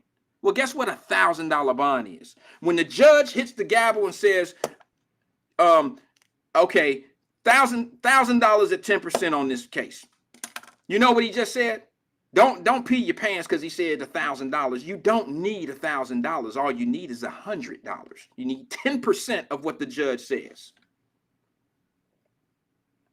So now you got $1,000 bond, but you only got to come up with $100. Now you telling me somebody that's out stealing and shit can't come up with $100? You know why they can't come up with $100? You know why they can't come up with $100? Because they done burned every bridge. They got nobody to turn to. They can't call mama. They can't call daddy. They can't call their auntie. They can't call boyfriend, girlfriend. They can't call nobody. So they ass need to sit there for a day or two. Then they see, I ain't got shit going on out here. I got to get this drug habit fixed, or I got to get my life together. Whatever's causing me to do what I'm doing to get here. I got to get this shit fixed. And you know, chaos agents will lead you believe that you got people down there sitting on $1,000 bonds. It's taking up space, and we need a better we just need a better system. No, we need better people. I said it. We need better people. We need people to stop burning so many motherfucking bridges that they can't come up with $100. Listen. How many of y'all, if shit went real bad for you right now, how many of y'all couldn't call? Half the people watching this shit right now, if you went to jail and it was $1,000, you know I'd come get you for $100.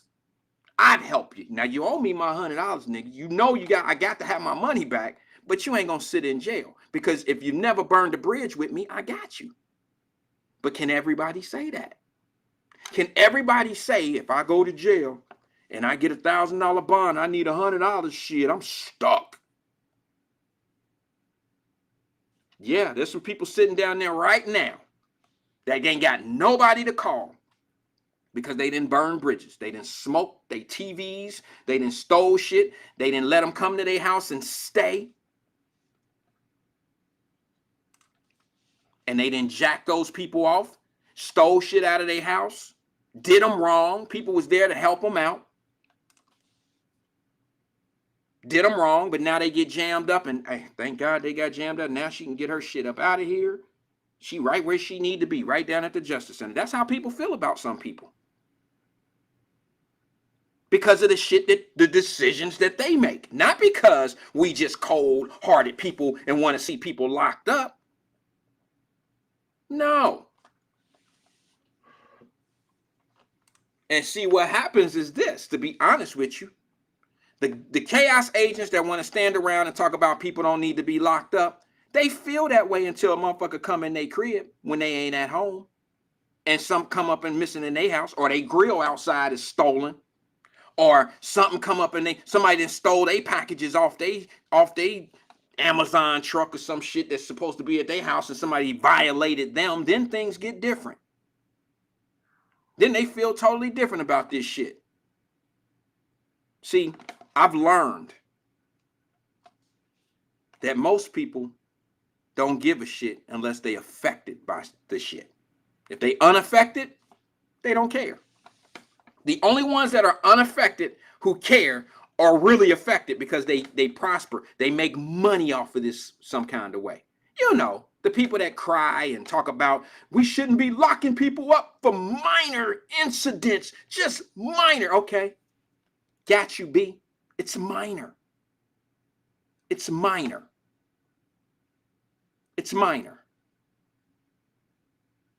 But let's do some of that minor shit at your crib. Oh man, all they took was all they came in there and did was take a couple dollars out your house, man. Damn, don't you feel violated if you get home and somebody then went through your crib and you don't know who it is? Don't you feel like, oh shit, man, I don't even feel good in here no more. You get the itchies and shit. I do. Where my socks at? They better not have went in my sock drawer. I got all my socks better be there, damn it, or I'm shooting some shit.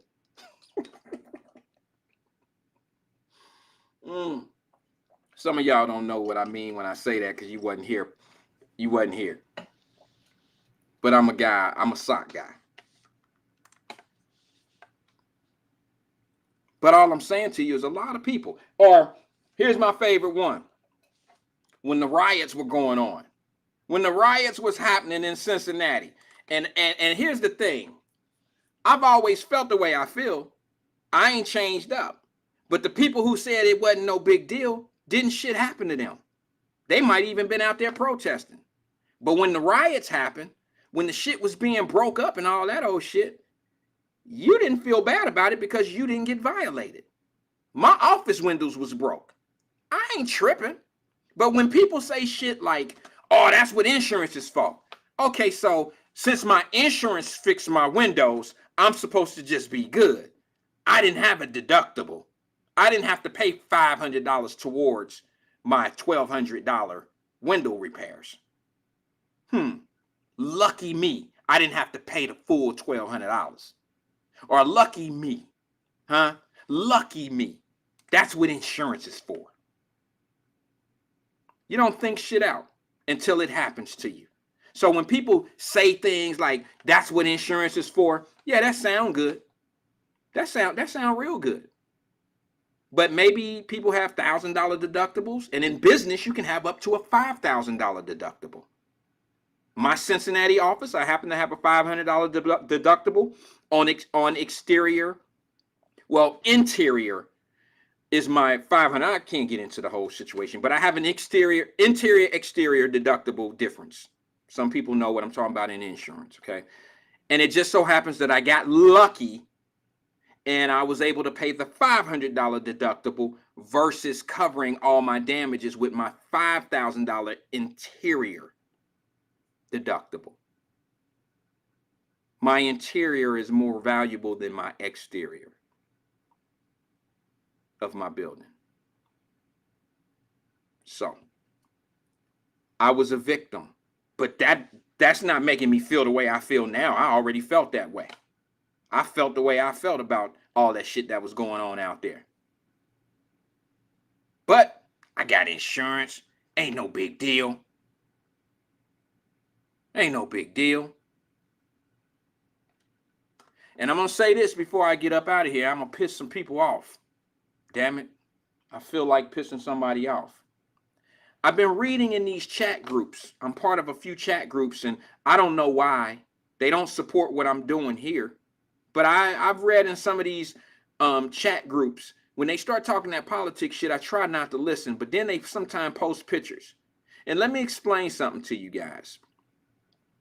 Because I believe a certain way of life, that doesn't necessarily make me a Republican, nor does it make me a Democrat.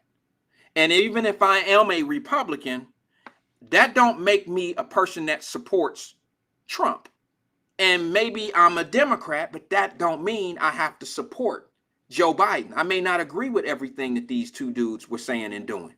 And just because January the 6th happened, don't mean every Republican is the type of person that'll go out and do some January the 6th shit. Some people are Republicans because of the policies they believe in. Some people are Democrats because of the policies they believe in. That's what I would hope that you choose your party for. You shouldn't choose a party of Republicans because of Trump. You shouldn't choose Democrats because of Biden. Some of y'all was holding your nose when you had to go to the poll because both of them dudes stink, right? Joe Biden ain't no better. Y'all talk about the racist people that support Trump. I know there was racist people that support Trump, but I don't know if you know this or not. Joe Biden don't have the best track record for black folks being in Congress. Not supporting some of the crime bills that sent us to jail during the crack eras. That's like contradictive to every fucking thing he's talking about these days. And I'm not even a political guy. But I know that his name is on them crime bills that was sending a lot of brothers in my, those were my best era days. Those were my 20s. And that's when I was just starting to understand to get out of the way of shit because dudes was going to jail for dimes. So don't hit me up and think that they listen. And if you really want to know, you better check your vice president's record out too. She was she was smashing dudes in California, brown people in California as a prosecutor. The same prosecutor. She was doing the same shit that y'all bitch about your prosecutor in Cincinnati. That's what she was doing there. And I know it's hard to believe. And I know it goes against everything that y'all talk about.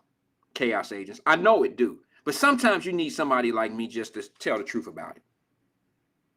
Sometimes you need somebody to just flat out tell your ass how fucked up what you thinking is.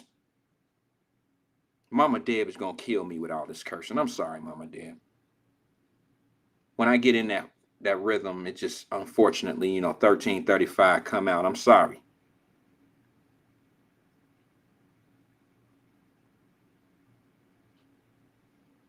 We got a whole lot of talk about what these politicians need to be doing, but we ain't talking about what our young families, what our young people with these families with kids. We ain't got no talk. We ain't got no holler for 19-year-olds that got kids out here that have no support, no help.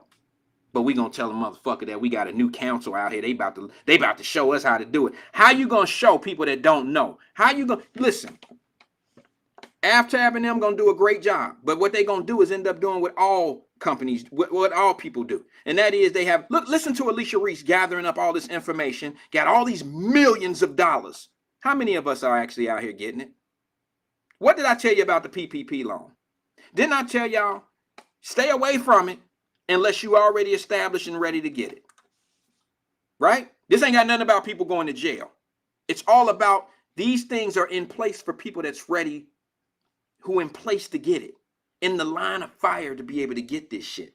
You can't discover these things when they now come in and they're accessible to you, and now you want to start trying to get you got to have your shit together before these things happen.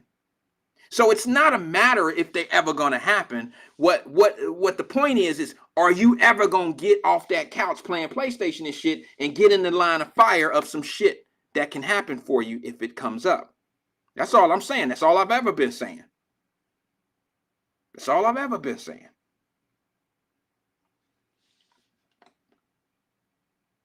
Now they got all this money out here.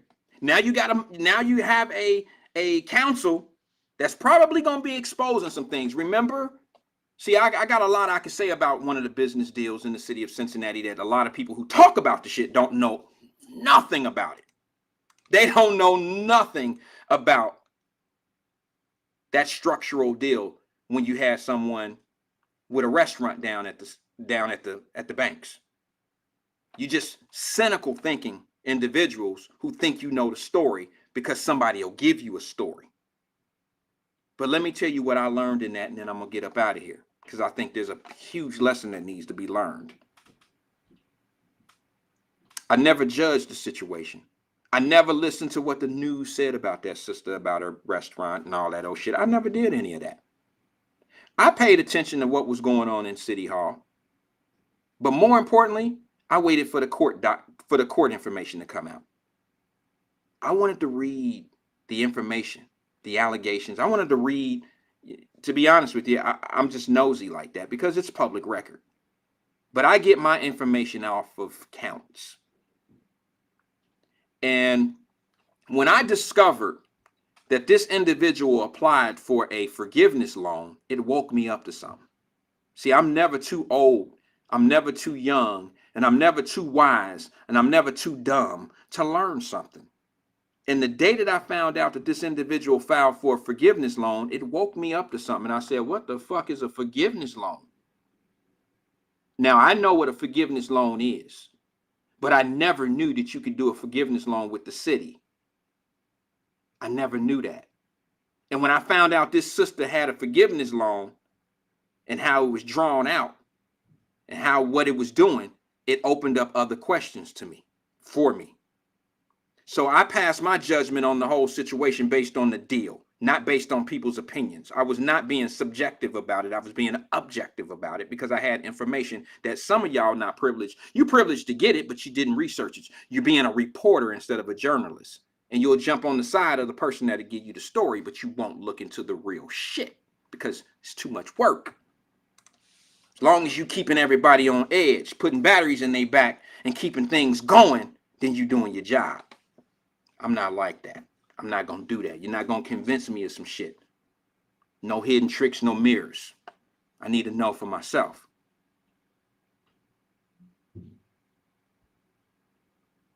So when I discovered forgiveness loans were being held, I wanted to know what was the percentage of people getting forgiveness loans?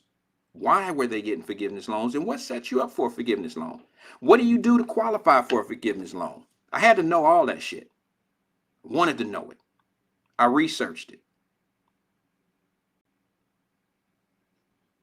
And let me just say this to you folks.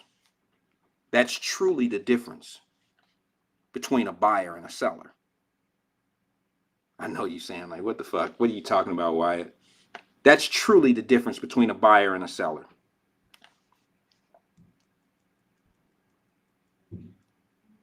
Think on that one.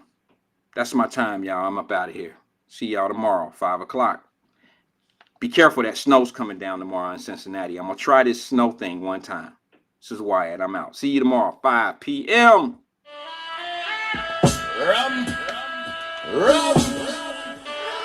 Rum type business with the body and the bottom. Come round.